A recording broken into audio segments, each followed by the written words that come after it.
Hello, everybody. Welcome to the show. We are meeting for the fourth day in a row now, and we're doing it because there's good reason for us to be doing it. We've got the 2025 NFL Draft less than 2 weeks away now, officially less than 2 weeks away, and there's a lot of ground to cover. And today, we are covering maybe the most compelling position of this draft for the Seattle Seahawks, maybe the most relevant position if you are a Seahawks fan thinking about what you can do to patch the holes on this team. I am Brendan. That is Brandon. How are you doing today? I'm doing great. Excited to cover this positional group for the need that it is. Yep. Yeah, that's right. And I don't think I have to explain why interior offensive line could be a position of need. But just to give you an example of why it might be a need, ESPN had us listed with no left guard on the roster until like 2 weeks ago when they finally bumped Christian Haynes over just so they could have somebody over there. Yeah, it's a little lean, a little light right now. Yeah, they literally went right from left tackle to center and just said, I guess they're going to revolutionize NFL offense and only have 4 offensive linemen. That's what they had for months there. They had the 2 shrug emojis, dude. That's how it was. In place of a name was just. Yeah, and I can't blame them. I don't know who our left guard is going to be. And honestly, I don't feel amazing about where we currently sit at center and right guard either. So any of those positions could easily be addressed with a really good player, and I'd feel great about it. John's got to just look at each of those 3 positions, to your point, and the player that he's adds on the board that may be the one that they're going to pick and say, is this guy better than what we have on the roster? And is he better than what we have on the roster right now? Don't even get locked in on potential and whatever else. And if the answer is yes, because of how bad this offensive line is, I think you got to jump. I think you got to pull that if that's the case, even for right guard where we've got 3 guys there. Right. We have 3 guys, but we might really have 0 guys for all we know. Sometimes you have that situation where you don't really have anybody. Yep. So definitely want to keep an open mind there. Definitely want to be open to improving there. And today's show is going to be a little bit different than our usual draft evaluation show. We're going to go through all the top offensive linemen. And there are going to be some guys that we get to, and we're going to both kind of agree are very clearly meant to play tackle in the NFL. And understand, it's often very hard to know where a player is going to end up in the NFL at the offensive line. Sometimes they move all over the place before they find where they're destined to play. Like Justin Britt had to fail through like 2 different positions before he found center. But generally speaking, if a player can make it at tackle, that's where he's going to end up because that's where you make the most money. So if we get to a guy that we believe is pretty clearly going to be a tackle, we're not going to really spend any time on him. Not because the player is bad or undesirable. It's just because that's not where our focus is right now as Seahawks fans. Yes, sir. We're stocked up 4 deep at the tackles, so anywhere near a need right now. Right. All right. So we're basically going to be just kind of going in a little bit of a straight order of just going from the highest ranked to the lowest ranked. First round through about the 4th round, maybe a little bit dipping into the 5th round a little bit here. So we're going to start with the current top guy on the aggregate big board for offensive linemen. Although this is a guy who I'm starting to hear whispers about, man, there's a little bit of slippage here. I think this guy could end up going a little bit later than people expected. Will Campbell of LSU. And the reason why he may end up going later than a lot of people expected is exactly the thing we're talking about here. He played tackle in college. He may not be playing tackle in the NFL. He came in with some pretty short arms. We're talking about some of the shorter arms of any tackle in the NFL if he was indeed a tackle, 32 5/8. Very athletic, very good mover. He's got good size in general, but those arms raise some interesting questions, in my opinion. Yeah, he's a real fully capable lineman out at left tackle. In that he brings really good strength and power. He's tenacious. He's got some good finish. He can move out in space. So athletically, he gives you all that you could want, from either guard or tackle. Really, I think as far as mobility goes. But he is a shade under 33-inch long arms, well below 33, depending on whether you want to go off of his pro day or his combine. But I would say that when you look at the NFL, though, it might not seem like a big thing. It's a big deal. Offensive line coaches care about arm length. And there's only like one guy with less than 33-inch long arms. I think it's Braden Smith of the Colts, who's starting in this league right now with that shorter length. So there's a lot of indications here that he's going to probably have to kicked inside. And if that does, to your point, if he goes from being looked at as a tackle to a guard guy, I don't know that he's so good as a talent that somebody looks at him as a then top 10 guard talent. Because there's very few of those kind of guys that end up going at that point. And this is where it gets interesting from the Seahawks perspective, because you could get essentially what might be the best guard in this draft at that point if you see him then dropping to 11, 12, to where then you can trade up maybe and then target him in that way. And it would not shock me in the least if the Seahawks were to take that approach here, if he does fall for the reasons of being the team see him as a guard, not a tackle. Right, exactly. I don't know. When was the last time a left guard went in the top 10? It was probably Bigfoot, right? Which one was Bigfoot? Quentin Nelson. Yeah, I think that would probably be it. I think, definitely nothing in recent years, that's for sure. Mm-hmm. So it would be a little bit unprecedented for this guy to go really high at this point. You are looking to buck some historical trends here. ESPN's current big board has him at 19th, and I think that might be a little extreme, but I think that's a little more reflective of reality than some of these big boards that have him in the top 5 at this point. Yeah, I agree as well. People just seem to keep thinking that he's going to be able to play tackle. It just goes without saying. But there's games like last year where he's facing Landon Jackson, who's a really long, tall guy. And in that type of game, you got to see what happens when he goes up against a guy that's got the longer arms. And he had issues with Landon in that game. And all of it came back from the long arms. Landon getting his hands on him before he could get his hands on Landon. And I think that's where this is. If he goes into inside as a guard, there's just not a lot of historical. You mentioned Nelson, but even when you go back behind Nelson, you might have to go damn near Steve Hutchinson to find the next time a guard was taken at a really high level in the first round at that point.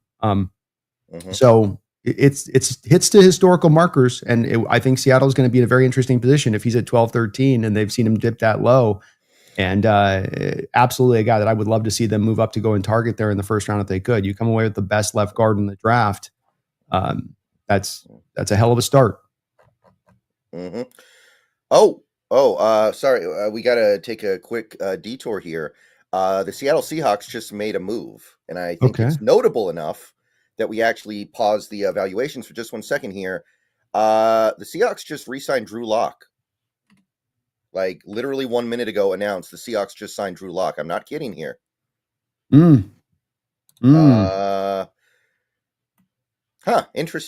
Interesting.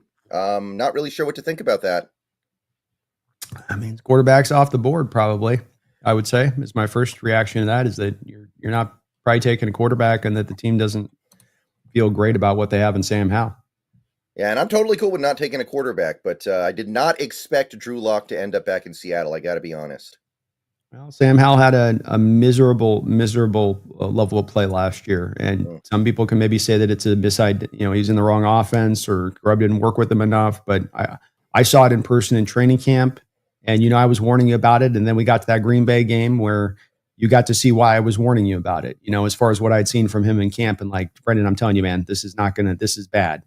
And so I think that this is maybe as much anything that the team's like, look, we'll spend a couple million more to get Drew Lock in as more of a certain backup than this guy who might literally just, go into freak out mode if we got to throw him on the field here. Right. All right. So your audio is kind of peaking a little bit, by the way. I don't know if you need to move the microphone a little bit closer or something, but it's kind of how about now? And then valleying. Okay, let's see. Let's try just a little bit closer like that. Yeah, I think that's better. I think it's better that you're a little too loud than people can't hear you. Okay. We'll try like that from the side here. We'll keep playing with it here. All right. Okay. So anyway, all right. Quick little detour. Let's snap back to where we should be here. Yeah. Sorry, guys. It's just that felt notable enough to take a couple minutes to talk about here. Oh yeah. No, definitely did. I think it's an interesting move. I think though that does speak to just initially that probably not taking a quarterback would be my guess, unless they're taking him late, at least not early. Maybe you're taking a quarterback at this point, but you're probably not going early to do it. Right. And I'm cool with that. I got no problem with that. Oh no, I'm with it. Okay. So That was Will Campbell. We have one more offensive lineman currently projected to go somewhere in the top 10 on the aggregate big board. And this is a really fun one. This was one of the big winners of the combine a month ago. Armand Mebo. Armand Mebo of the Missouri Tigers, another 21-year-old. Very, very big, 330 plus. Got about average arm length, 33 and a half inches. But he is an absolute physical specimen. Ran a 4.91, 1.74 10-yard split. Big vert, big broad.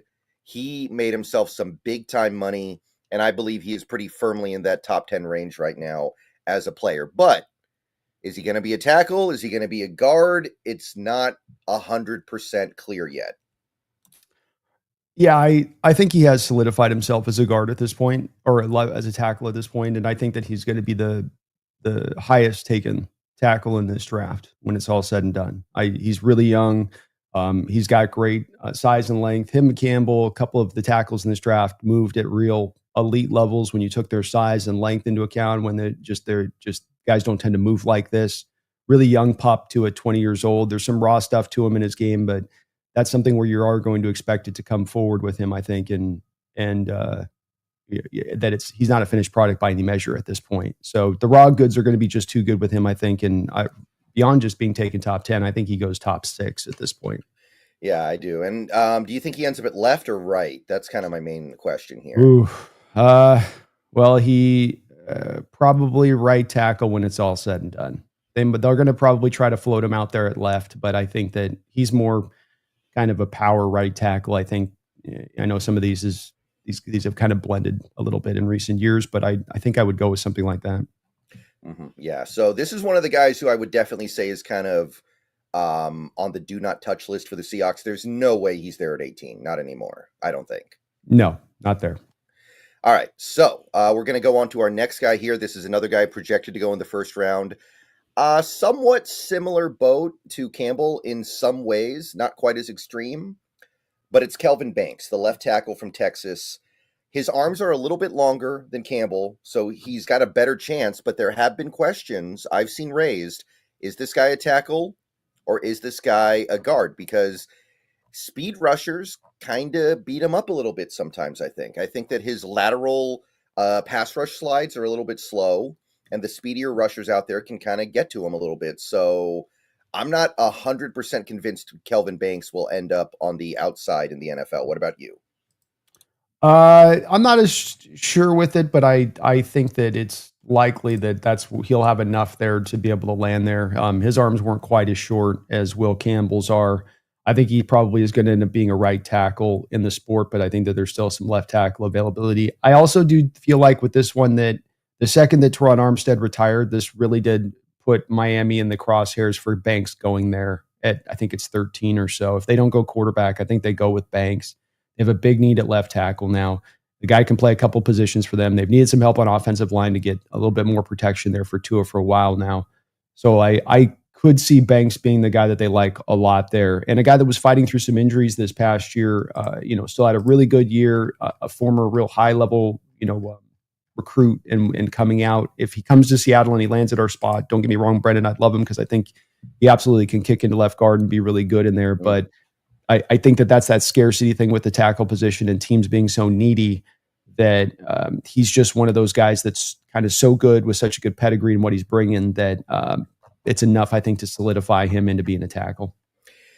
I think I agree, but I would love to get this guy and bump him inside for a year or two. And remember, I mean, there's no guarantee Abe Lucas is here next year. There's no guarantee that Abe Lucas is going to be here any longer than 2025. So there's a real possibility that you get Banks. He slides inside for 1 year, and then you bump him to right tackle in 2026. So I'm not discounting that value. And honestly, even if he ends up playing left guard for the next 10 years, I think he will be a great one. I think he's really good at clearing out space for the run. I think he's really good at creating leverage wins. He's got movement skills to hit blocks in space enough. He mirrors pretty well with his lateral agility. He's a good puncher. Lot of just drive to just drive people into the dirt in the run game. There are some issues, but I think they're mostly fixable. So I think there's a few different ways this guy's NFL career can go, and I think one of those ways is being one of the best left guards in football.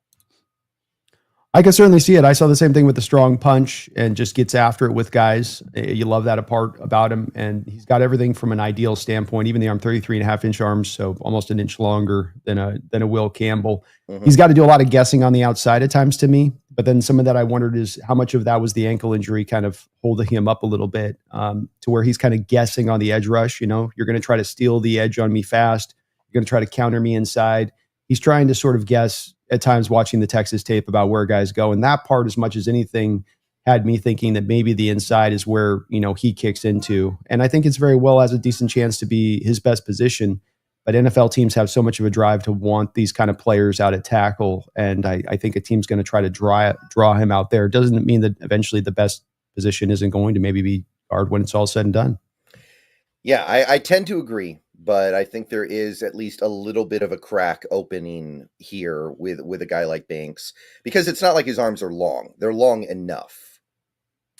Yeah, they're not super long. 33.5. They're just past your your bare minimum. But it's a weird demarcation line in the NFL between the 33 to the 32, and that there's only one guy at 32. There is a whole mess of guys in the 33 range. Right. As far as starting on the outside of in tackles the NFL level. So I would love it if we could get him. It's a meat and potatoes kind of pick where, it's not going to draw the excitement of some guys that are like, wow, that's a Campbell, that's a pure steal, or Tate McMillan, pure steal, but it's really good. It's a right there on the line of B+ to A- kind of pick there if you're able to grab him at that spot. Mm-hmm. Okay, moving along here, we've got another tackle, theoretically. Again, for the same reasons, I'm not totally convinced that holds. He's right on the line, but he is a good prospect. Josh Simmons of the Buckeyes. 22 years old. He's got pretty good size, pretty good weight, but he's got 33-inch arms flat, which is right on that line that we talk about here. He's also coming off a major injury last year. Missed about half the season with his knee injury. So what do you think about Josh Simmons as a potential slide inside to guard? No, he's a left tackle. He's going to play left tackle in the sport. He's got a lot of comparison to Trent Williams, even wearing the number. He's modeled a lot of his game after Trent Williams. He's got the pull out the chair from under the guy move like Trent does, slingshot move that Trent does. He's damn near hyper athletic for the position, I would say. And that he really is able to move around fluidly and well. The injury stuff is going to be a bit of a concern. He's also supposedly got a little bit of maybe some work ethic, character concern stuff with him. But even if he slides past us at the pick, I don't think he's in play for us to select him if there are those concerns that are real. And that he's so much of a pure left tackle to me, just absorbs bull rushes, excellent at handing up and picking up stunters. Top end power is really the only thing missing. That's where with the Trent Williams comparison wouldn't be apt. It's more of, as a pass protector, he's like Trent, but when it comes to run blocking and really being just, vicious, he's not like that. But he carries 320 pounds like a tight end. And that's just the type of guy in the past that I've seen that's just all day long, those guys are going to left tackle. Yeah, I tend to agree with that. The 33-inch arms gave me pause, but I think he'll be fine. I think he'll be able to find his way to a left guard role. Very athletic, like you said. Really good in space. He's got good lateral quickness, good puncher, and he's somebody who really goes and goes and goes until the whistle blows. You don't question his effort. I don't think he's going to be a great run blocker necessarily. I think that his, bull rushers are going to get to him a little bit. And the knee injury is a concern. Like, that was a major injury that took him out for a good chunk of the season. So I think that needs to be vetted. But I definitely think he's a first rounder, and I do suspect he is a little bit kind of off the table for the Seahawks. Yeah, somebody's going to love him as a left tackle. Mm-hmm. It's another guy very much in play for the Dolphins there for his type of game. If he's there, though, I don't know if he's going to last the Dolphins pick. I think Banks, him, Armand Mebo are all off the board by the time we're selecting. Yeah, and if I had to guess, I'd say Campbell's off the board as well. I'm not as sure about it, but if I had to pick one way or the other, I'd say somebody's just like, you know what, we're just going to do it. Yeah, I would agree, especially if they think of it with Campbell. Even if they're thinking him as a guard, maybe they're thinking as well. But hey, we can move him out to tackle if we need to in a pinch. So it's like Donovan Jackson provides you a little extra versatility, which then just bumps his value up. Mm-hmm. All right, so this next guy, this is actually our first pure guard. This is a guy who played guard in college. Nobody really thinks he's going to do anything other than play guard in the NFL. This is our first purified guard, currently a late first round pick on the aggregate, Tyler Booker. Tyler Booker of the Alabama Crimson Tide, 21 years old. He's got great size for a interior lineman, 320, 6'5". He does have really long arms, very long arms for an interior lineman, 34 and a half inches, giant hands, 11-inch hands. Really, really bad combine, though. He did not test very well at all. So that definitely gave people some pause here. But at the moment, he is still a first-round pick on the aggregate. How do you feel about Tyler Booker? Typical Alabama lineman. These guys, they've been putting these guys out on the conveyor belt for years. Wide, long, good size, excellent weight. He controls his blocks without dominating. Snap in and snap out. That's what you see with him. Where it's not going to just dirt guys up and pancake guys left and right. But once he gets his hands on you, there's just a controlling aspect that you feel to his game that separates him from other guards that we might be looking at in this draft.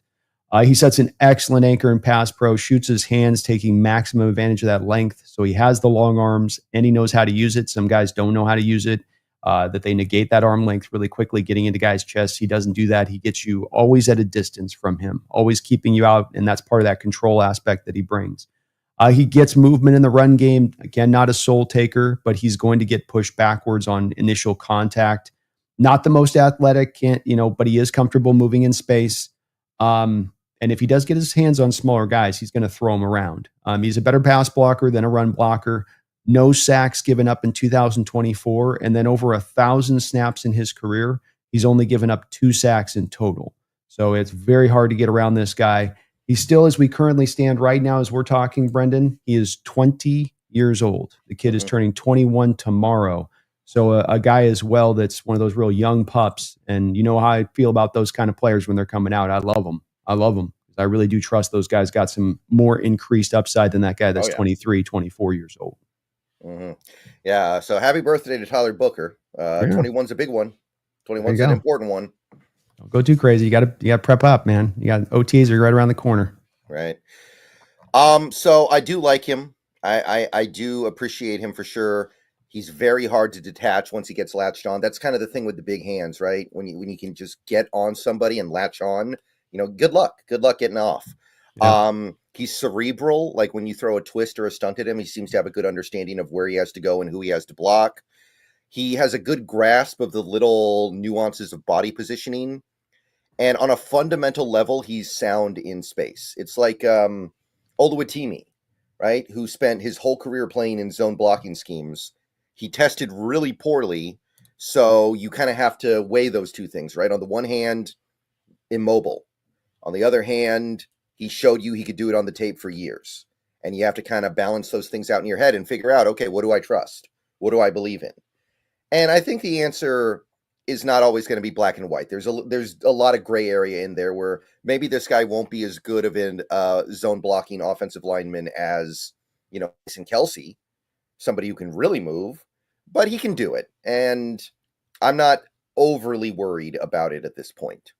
Well, I think we also have to build into a little bit in doing this evaluation process and looking at trends throughout the league. One of the trends that really stands out that we're seeing now is that the Shanahan scheme offenses that's being run in various places in the NFL is having adjustments specifically to the interior of the offensive line. I think they still look for the tackles that can be athletic movers, but now we're starting to see more of a draw to bigger guys like this Booker inside that can be a little bit more of the mauler type guys than this scheme has traditionally looked for. And I've told you, of course, in the past, I think a big part of the push of this is the cover 2 shell defense. So you have the cover 2 shell. You're now having both of your safeties far off the ball rather than the strong safety down in the box like a Cam type to help out in the run game. So, but what this means is if you go to the outside, Brendan, you run outside zone or pitch plays to the outside, those safeties can kind of get back into the play. Even that they're 12 yards off the ball, it's a lateral direction of a play, so there's time for them to get over to it. When you're going up through the A and the B gaps, those safeties are 12 yards off the ball. They've still got to rally all the way up from 12 yards off the ball to get up there. And so what do you need for movement in the A and the B gap, power type runs? You need big dogs inside to do it. And that's then less about the mobility and movement. So like my proof to this would be an Aaron Banks guy, for instance. drafted by the Niners in the first place out of Notre Dame. Not very good from the mobility standpoint. Pretty immobile, a phone booth guy. But then he goes to free agency, Brennan, and he signs a 4-year, $77 million deal with who? The Green Bay Packers, who run what? The Shanahan scheme. Yeah. So it's you're seeing this in a couple different places with some of these linemen now in some of these different spots. And it's my theory on this. I think it's driven by that cover 2 shell. And I think that we similarly could see ourselves a little bit with saying, hey, let's get some of these guys in here. I mean, I was talking to Rob Staten earlier this week, and he mentioned, for instance, last year, Fuanga, who we both liked a lot, but was a guy at 330 pounds. Moved well, but movement wasn't necessarily the centerpiece of his game, but Saints drafted him for the Kubiak's offense. Mm-hmm. And so this is a little bit of where we're seeing maybe a little bit of with the evolution of the cover 12, the shell and all that this is where this is kind of going a little bit. And maybe that opens the door for a Booker here for Seattle at 18 in that way. Yeah, it never really stops moving, right? It's never going to get to a point where both sides are just stagnant and everyone's just like, okay, this is how you play football now. Everybody plays the exact same way, and there's never going to be any swing to one side or the other. That's never going to happen. Right. But we're seeing it in so many, even McVay last year, Brendan, his 1,000 pounds of man flesh that they built on the interior of that offensive line last year. I know they moved Jonah Jackson now, but it was Jackson. They drafted the kid that was starting for them at center through most of the year. Avila? No, Avila is the left guard. They had the center guy was Russ, something like that. But Arkansas, I think, was the kid he was out of one of the centers from last year. But he started for them really well. And then, yeah, you're right. Avila with that is part of that investment where they're like, we're going to just have these big dogs with Kyron Williams, and we're going to run this up in the middle as much as we possibly can. Yeah, I'd be okay with getting him a little later in the first. I don't know about 18. I'm not quite there yet. I'm not terribly far away from it, but I couldn't quite get there at 18 to where I'd be really happy about it. I think it'd be okay. I'd rather move back a few spots, though. If I was in the mindset I thought the mobility stuff was for all the reasons I just gave you about, I think that this is a limiting factor that just throws him, kind of pushes him back. He's a good player, but we're going to have to force fit him into the scheme. Whereas I'm not as sure as that's really what's kind of take place with that. And so that pulls me back around to saying, okay, well, then he is in play for me. If this new adjustments come along now where this offense now can't accept these kind of guys because there's going to be so many more power runs up the middle, fine. I'm okay with it at that point. And I think he's a very safe prospect in that this kid doesn't really have a bust factor to him. All right. So Tyler Booker, we both like him. I think you like him a little more than I do, but it's very close. Not really a lot of air there. This next guy is really interesting. He played tackle in college, but there's no chance of him doing it. And I think everybody's already basically decided that he's going to play center in the NFL. That's what everyone is saying. Gray Zable. So he is your 1 first-round ranked center in this draft. North Dakota State, they do produce a few NFL players every year lately. They've been doing a pretty good job churning them out.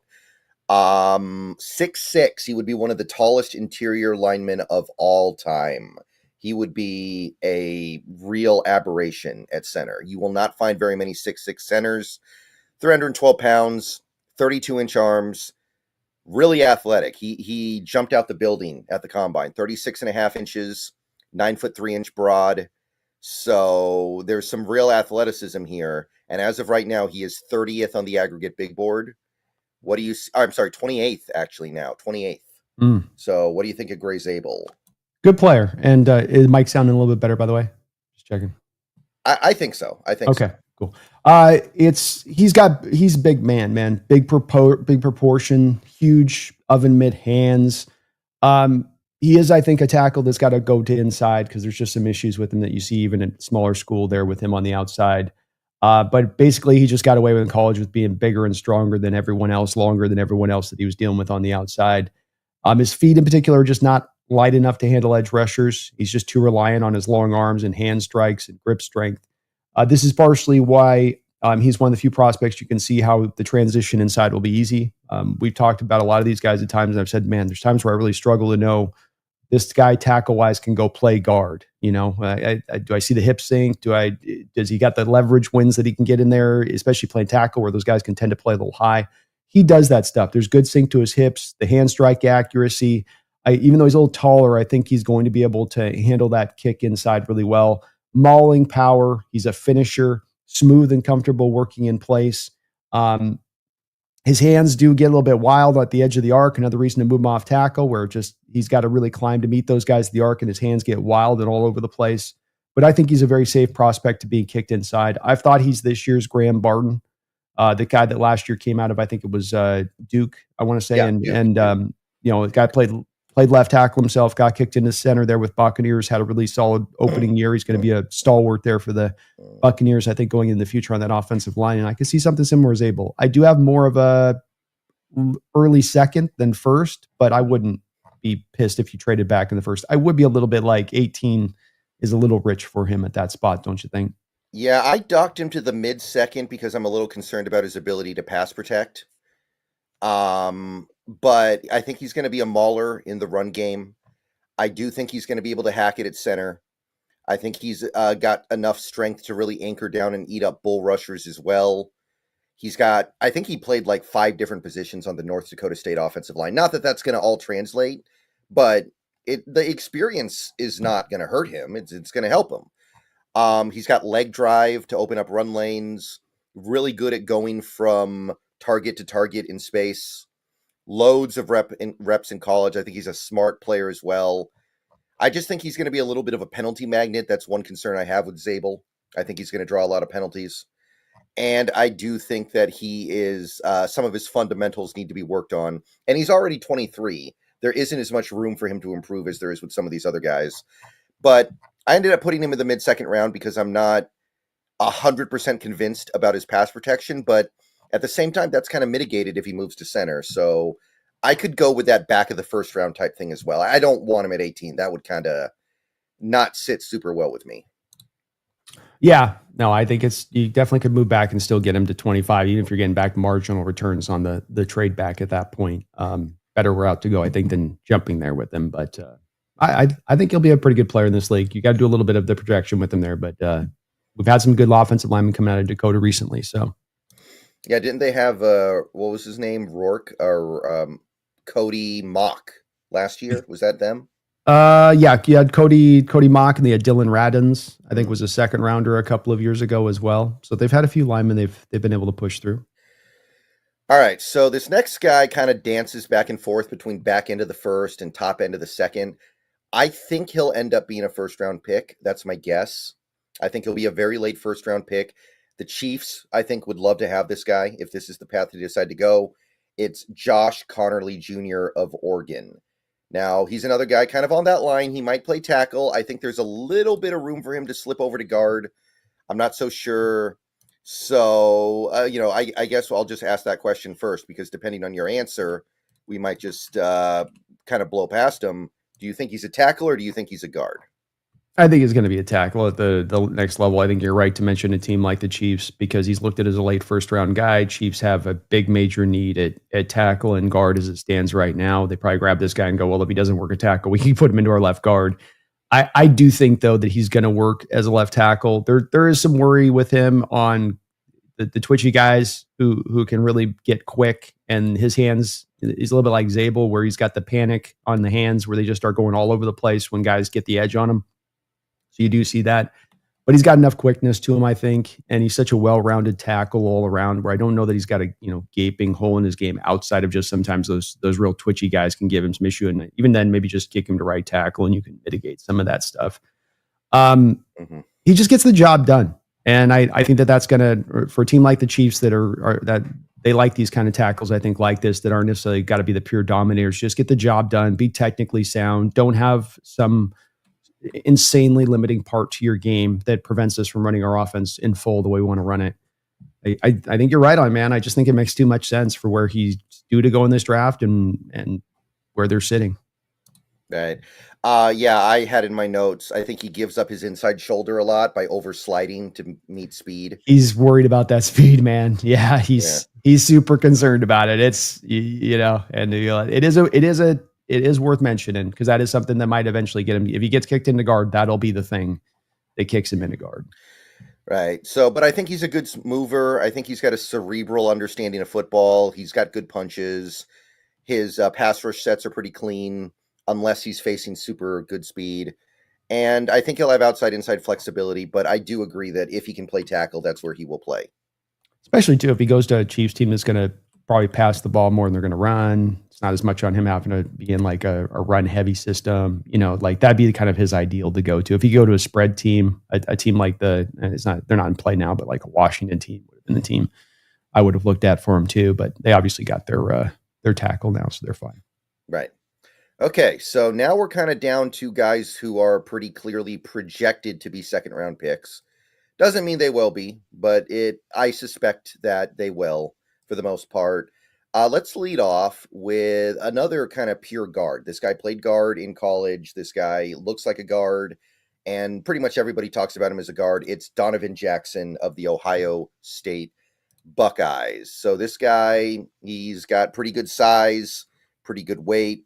Arms actually not too bad, 33 and a half. Didn't test at the combine, didn't really run any drills.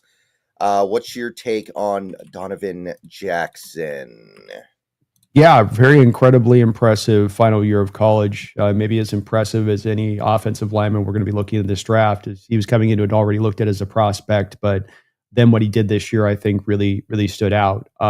He's another big mauler. He gives you some movement ability that you normally don't get with this type of mauling player, where it's just all about them in the phone booth. Like he does give you some ability to get out in space.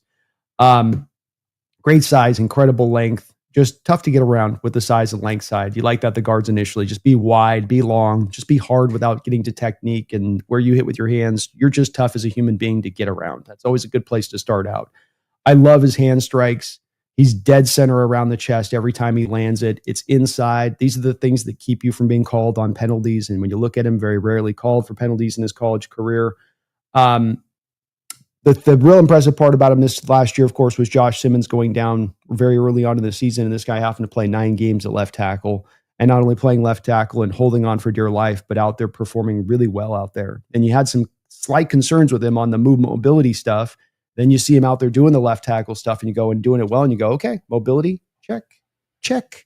And so he is going to be a guard, but does give you some maybe positional flexibility if you need to in a pinch to kick him out to left tackle. He does some really good stuff from a guard standpoint. Interior linemen like the double teams, for instance, with centers. I mean, he's really great with that, understands how to get his hands in the right place, and he's going to get real push at the point of attack when you got him double teaming with the center. Reach blocks can give him a little bit of an issue, which has me a little bit concerned with it, because I saw it a lot of times where it just could not get to the reach blocks in particular. So second level, pull him out in space. He's fine with that. But if he's got the defensive tackle here and he's got to launch over 2 steps to get to the tackle, that's where maybe that, initial quickness stuff might give him some issue in this particular scheme, which is going to ask him to do that a good amount. So that's the one little spot that I had, which was a concern with him, but he's a very clean player otherwise, a second round graded guy. And if you got this guy, trade back, another guy like Zable, trade back in the mid-20s, pick him up. That's a hell of a start to the draft. If your left guard sealed, signed, sealed, delivered. Yeah, I like him a lot too. Powerful when faced with a bull rush. He can eat up your bull rush. Finishes through the whistle. He's got good length for an interior guard, and he knows how to use it. He's rangy enough to protect a lot of real estate. He's got good movement on tape. So I don't think he's a perfect zone fit, but I think he'll be fine. I think he'll be fine in any scheme, honestly. Zone, gap. I think he'll be able to do both of it. Yeah. I do think really like speedy and skilled 3-tech pass rushers can give him fits, but there aren't that many of those, and you would expect those guys to give you fits. That's why they're so good. I think his footwork technique gets a little bit loose when he's on the move, but nothing I think that is critical. Lateral agility is a little bit lacking at times. But I go early second round here, and that's for zone-based or gap-based schemes, whichever one you're running. So I would say early second. I don't know about getting him at 18, but if you trade back a little bit and get him, I think that would be totally fine. Yeah, I don't think you have to jump at him 18 there. You go back to 26, 27, I don't think anybody's taken him in that span. Right. Let's see here. Okay, this next one's another kind of an interesting one because I could see this guy playing right tackle. I could see this guy sliding inside to guard. Maybe either guard spot, honestly. Ariante Ursery of the Minnesota Golden Gophers. He's big. He's tall. But he's got kind of short arms, 33 and an eighth. You're right on that line there. He tested really well for a big guy, though. Very athletic. I mean, I could see this going either way, man. You got to help me out here. I need your guidance right now. Where's this guy ending up in the NFL? I think that he is going to end up at probably tackle when it's all said and done. I think I see him as a right tackle. There's some similarities with him and Armand Mebo, real guys that have some holes in their game where it's not all clean and simple and straightforward. That there's a lot technically that they need to get figured out. A balance, just they need more time at the position. Really, they just need more snaps, more reps. Getting down, their refinement. But raw goods wise, another guy that's 330 with long arms, super good power and strength. That does give him some ability to kick inside and maybe eventually if he can't work a tackle. So I think that there's definitely that he washes out. You got that there.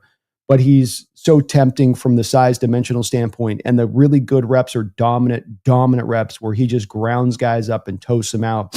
And that is going to be enough, I think, for teams to be like, initially, we want this guy at tackle. And we think his upside will be there. And we got to give him some time there with his age. But guard remains a possibility if you have to eventually kick him on in there. I do think, though, that it sort of takes him out of Seattle's radar because I do think what will happen with him is he becomes a first-round tackle because people get caught up on the measurables and the upside, essentially, not where he's at. Because where he's at's not necessarily his upside's here and he's about right here. So he's got a gap that, whereas like Donovan Jackson, we're talking about him, he's like, or Tyler Booker, those guys are like kind of right there. They got like a little leap and they're going to get there. Yeah. I'm not sure I see this guy going in the first round. I think there are a couple of issues here. He doesn't have a lot of bend, so he's going to lose leverage a lot. He doesn't hit with as much force as I would have expected for a big guy. I think that he's capable of moving in space, but I think that there are some issues with him running around out there. I feel like he's going to get a lot of hands to the face penalties in the NFL because he's so tall. It reminds me of I remember the Eagles had a 6'9" tackle several years ago, and he would just pick up so many hands to the face penalties because he would just put his hands out there and he's grabbing the guy's head. But I guess I could see it because there is that scarcity of tackle talent, offensive line talent in general. And he's only 6'6.25", so it's not the end of the world. I think that his combination of size and athleticism does make him definitely worth like a middle second round pick. That's about where I would go here. I could see him being a guy that plays left guard for a year and then slides outside to tackle. It's a little bit dicey because of how tall he is, but I could see that working. Oh, you're muted? My bad.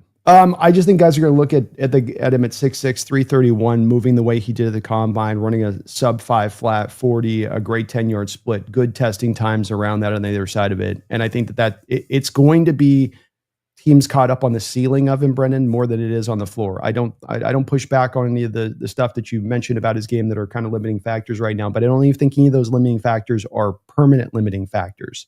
He doesn't have anything that holds him back from that upside from a physical potential standpoint. And when it comes to teams that picking early, they're going for upside. They want to go for the guys that's going to give them something that's, some teams will go for floor, but I think a lot more teams are looking at that upside at that spot of it. And then when you have him as a guy that just turned 21 years old, I think that's where the teams start doing that advanced math and they like, this isn't the finished product. He's going to come along in the things that he struggles with. He's going to continue to get stronger and get into it. But at 330 to be moving like he moved, I think if you look at it from a combine perspective and his testing numbers with it this size, there's a couple of those guys in this draft this year. Campbell was one. Mebo was another guy that was like this. They don't move like this. That's the important part. Like they just don't move like this, collectively speaking. They tend to be, if that 330, it's going to be like Tyler Booker's 5'4", 40 time and 185, So when it is at 330, you're carrying that kind of weight doing it versus guy like Connerly at 300 pounds carrying that weight. That I'm definitely being a little advanced in the mouth on what I'm saying here, but I think that's going to carry enough there at that point. All right, so that's Ursery, another guy currently projected to be a second rounder, and the same for the guy we're about to talk about here. And this one's actually really interesting to me, and I see a little wide range of takes on this guy. Jonah Savi-Na. Jonah Savi-Na of Arizona. He played tackle in college a lot. He also played some right guard. He had a really good combine that indicated the athletic ability to maybe play on the left guard side. He's got pretty long arms, so he might be able to do a little bit of tackle stuff. I don't know. There's a bunch of different things pulling you in different directions with this Jonah guy. How do you see this panning out? He's a good player. Another big, thick guy there at tackle that looks more like a guard kind of body kicking inside. He's got really light feet for being so heavy. He moves really well in that way, and it stands out. And that these guys just should 336 should move like that. It's more you see guys around 300 pounds kind of moving like that. He's a real neutralizer as a pass blocker. He can pull the e-brake on pass rushers instantaneously, bring them to a stop. Very comfortable, as I said, moving in space. Good finisher when he's climbing to the second level, but I wouldn't call him a good finisher overall. I think the thing that stands out to me that I'm looking for at times with him a little bit more is to incorporate a little bit more nastiness into his game, a little bit more finish, a little bit more less than just, I'm going to just do my job. What's my job on this? Okay, I did my job. The clock in, clock out kind of approach to blocking versus you're going out there and you're trying to be physical and you're trying to, take it to the guy opposite you a little bit. And I felt there's sometimes a little bit of a lack of always fire. He's kind of more of a technician in there in what he's doing versus just getting after it for, especially as big as he is. I want him to be a bully out there, and he kind of more plays it like a guy that's 300 pounds versus 330 and, can get after you a bit.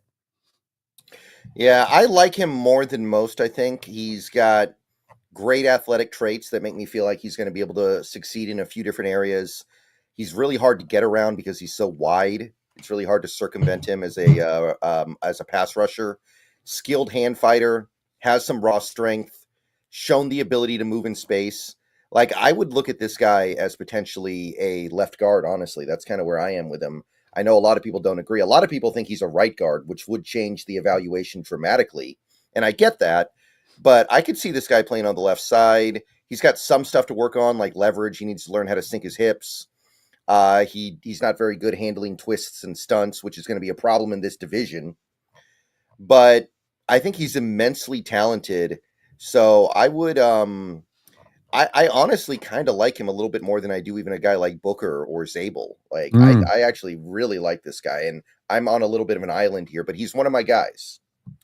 I got him in the second round, so I do like him too as well. I like those other guys just a little bit more. But your points about the left guard could be very true, especially, technician, less. That's what left guards do versus the right guards, which are the, chew glass kind of guys. The left guards can sometimes be more of the, finessey in a little bit of their fashion and how they go about it. And that's okay. You can get by on that. It doesn't have to be the soul taker left guard, traditionally speaking, in NFL offenses, because you're dealing with twitchy guys, you're dealing with your undersized guys, light guys that are trying to run around you rather than run through you more often than not. So I could get that totally in that transition, and I do like him in the second round. He's very close to those guys for me. Right. All right, so that's basically the second round. Not that there aren't going to be other guys that go in the second round, but as of right now, that was pretty much everybody that's currently on the aggregate rank to go in the second. So let's bump on down to the third area here. And there are some really fun players here too. So let's get through them. And we're going to start with a Purdue Boilermaker. They did not have a good season, but they had one really good player, Marcus Embel or Embo, or I don't know. I just keep thinking about Hanson, Mbop or something. Pretty small, definitely undersized, very short arms, big hands, I guess. Didn't do much at the combine, 22 years old. What'd you think of Marcus Embel? Good looking athletic right tackle, kind of a karate master with his hands. So his blows are really quick and precise rather than being really heavy handed. We have some of these tackles that are a little bit more about just locking on. Mebo, Booker, Ursery, these guys just want to drive their heavy hands on you. This guy's more just pop, pop, pop. He's going to try to hit you quick. Really good mirroring, great technique in general. He's got the Trent Williams pull the chair out move as well, in addition to what he can do. Good anchor without lockout power. He's not going to stop a pass rusher cold, but he's got pretty good technique to lock it and keep those guys at the distance and not give up a lot of ground. As good as his hand usage is, it can sometimes be hit or miss. He is a big-time hugger at times in pass protection when he does miss. This is some of the stuff that could cause him to be driven, I think, into guard potentially. I'm not surprised he had 7 penalties last year. That's what you get with that hugging stuff that shows up where he gets caught for it a lot, and a lot of times it didn't get called. You also sometimes see the stuff on the second level too with the sloppiness of the hand usage. So he's got to really clean that up. He's only a 21-year-old kid, so another youngster out there. I did like overall how he moved, Brendan, and that's some of the why I think I had him up a little bit higher than others might have him on their board with it, and thinking that he can be a guy that can kick into guard, can move in space. Though there are some people that aren't as, and reading up on him aren't as sure he can do that type of stuff. I can't imagine him making it a tackle. He's got 32-inch arms. That's that would be rare tackle. Yeah. I do think he's going to have to slide inside for sure. I think he's a really good athlete. He covers a lot of space. He's smart. Hits with a lot of power. Hand usage is good, like you said. There are some issues with it, but that length, man, even for an interior offensive lineman, 32 inches is tough. That's not great. We don't like that very much. Does Yeah. draw a lot of penalties. I did list that as well. Also, not really a mover in the run game. He's not going to be able to generate a lot of leg drive. He's not going to clear out players with his strength. So I think he's a great fit for like a zone-based blocking scheme, but he is one of these smaller guys. I would take him in the second round. I have faith he'll be able to move inside, but it's not a given. I'm late second rounder as well with him. I do think he can kick inside as well. To your point, this is a little bit more of the guessing game with him versus some of the other guys we've talked about so far who I'd have a lot more faith that they could do that, but I think he can do it. Right. All right. So that is Embel. And now we're going to talk about our first pure center here, a guy who actually played center in college. And this is another guy who made himself some serious money at the combine last month. It's Georgia Bulldog, Jared Wilson, 22 years old. He's got decent size. Arm length is okay for an interior lineman, but he set some records with his combine performance. You will not find very many athletic, fast, explosive centers like this. Like, look at those numbers: 4.84, 1.72 10-yard split, 32-inch vert, 9'4" broad. He can fly out there. So, how do you feel about Jared Wilson, a player the Seahawks have met with a top 30 visit? I think he's the best pure center in the draft, who also happens to be a pure scheme fit.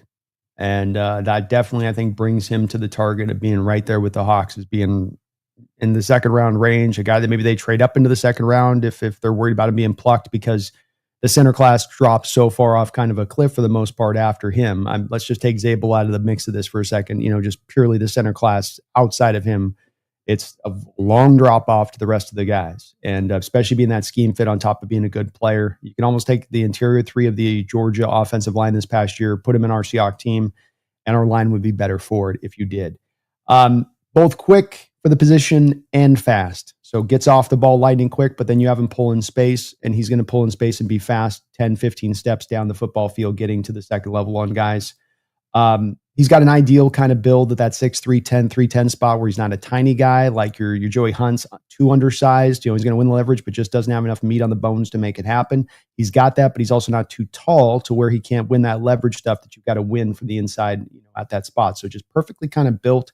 I think he's got a lot of similarities to a Drew Dahlman, who we know the Hawks were trying to target this offseason, who went to the Bears instead. So another reason I think that he could definitely be in alignment on our radar here to jump on him. He can move in space in every way, no mobility limitations whatsoever. His targeting systems are also top notch. Sometimes you get guys moving in space, Brendan, but they get to the block and the guy just slides around their block, or they just can't get their hands laid on him. He hits that block almost every single time. Again, not a soul taker in the run game, but doesn't have to be. He's not built to be like that kind of guy anyway, so it's okay. I think he's solidly beefy in his anchor in one-on-one situations dealing with power. I didn't think that as a guy that you think is maybe being a little bit of a quickness guy, an undersized guy, maybe held on to it well there when you had to have him one-on-one holding up. Can do all the double team stuff you need him to do from the center position and handle that stuff really well. Not a lot of real limitations with him on this. Only 1 year of starting experience. I mean, maybe the one place that you really kind of ding him on here. But I thought that the tape was very clean. I think that the testing times confirm what you see from him on tape. And again, coming back to pure scheme fit, this would be a major, major upgrade over what we have on the roster currently at the center position.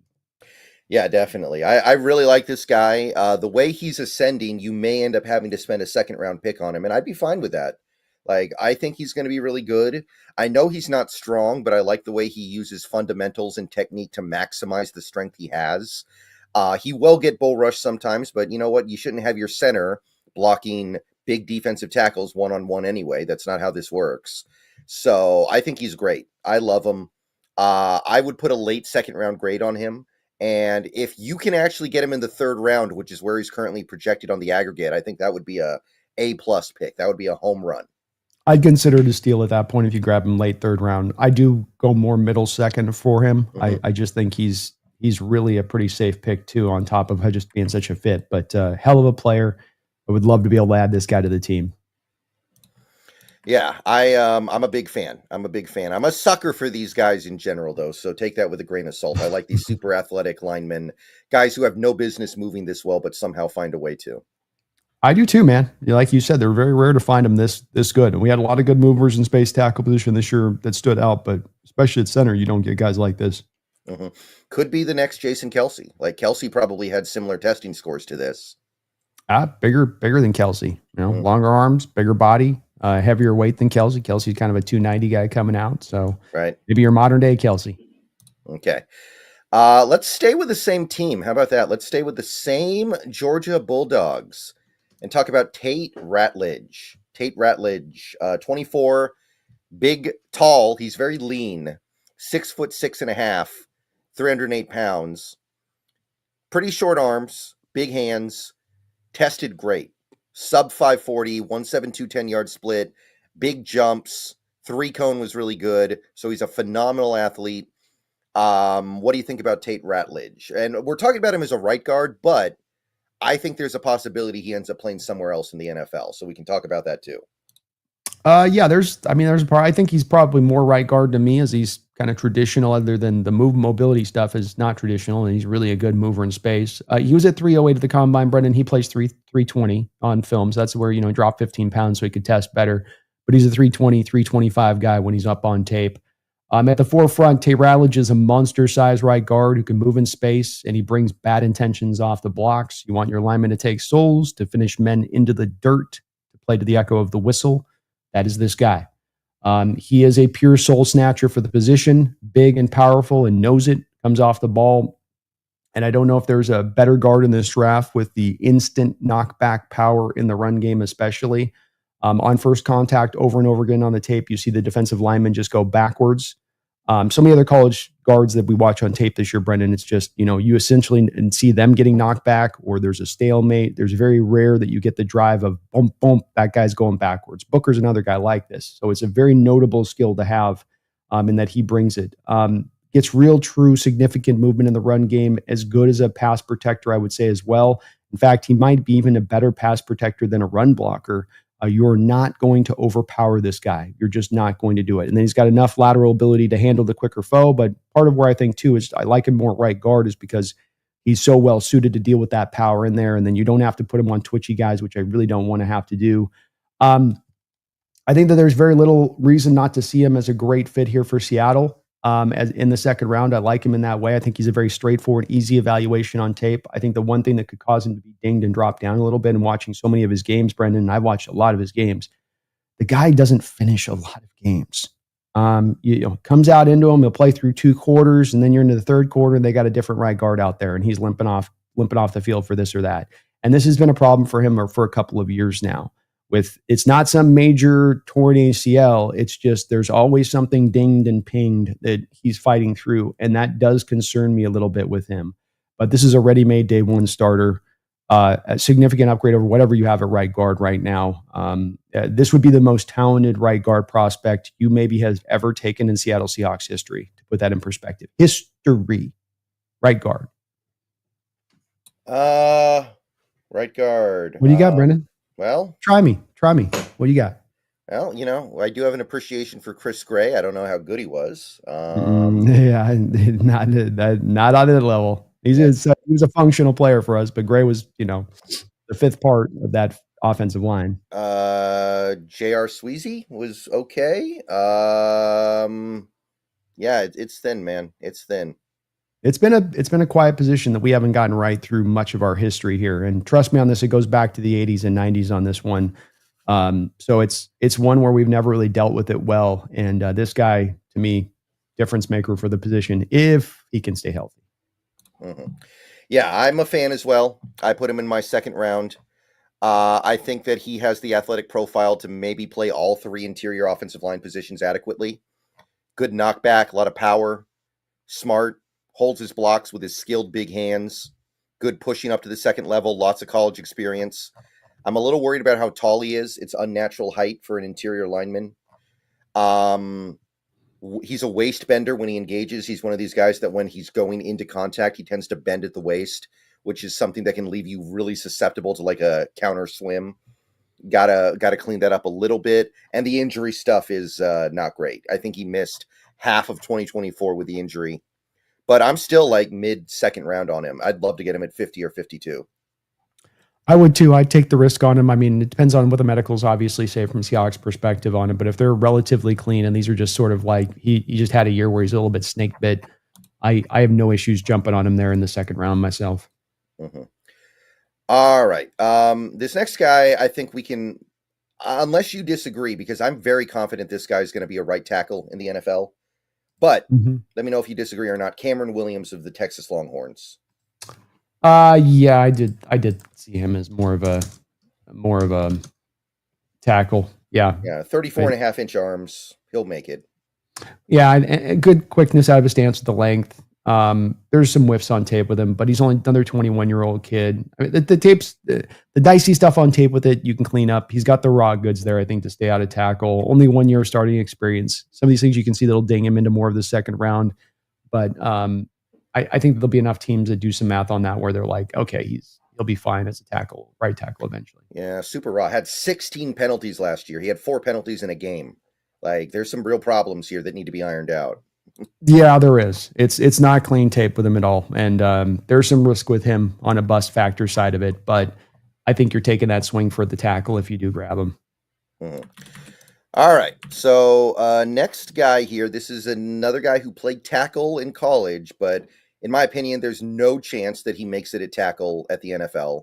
He will be slid inside almost certainly, in my estimation. It's Wyatt Milum of West Virginia, the Mountaineers. 23 years old, pretty well sized, pretty tall, but 32 and an eighth inch arms. Did not test very well. He is kind of what you imagine when you think about a West Virginia offensive lineman. I think he is, if you asked ChatGPT to generate a West Virginia offensive lineman, this is kind of what you would get, I think, and that comes with good things and bad things. So how do you feel about Wyatt Milum? I've gone back and forth a little bit with Wyatt Milum. I think it also speaks to the NFL teams are going to struggle with this one because on the tape, I've heard echoes of people saying that on tape he looks like a guy that could be Zach Martin. But you just don't get it consistently always on tape. 4 years of being a 90th percentile rated player by PFF. So that's some really great consistency for him from the position. He has some strength as a run blocker and as a pass protector. So it gives you some all around kind of general ability without any one kind of dominant factor to his game.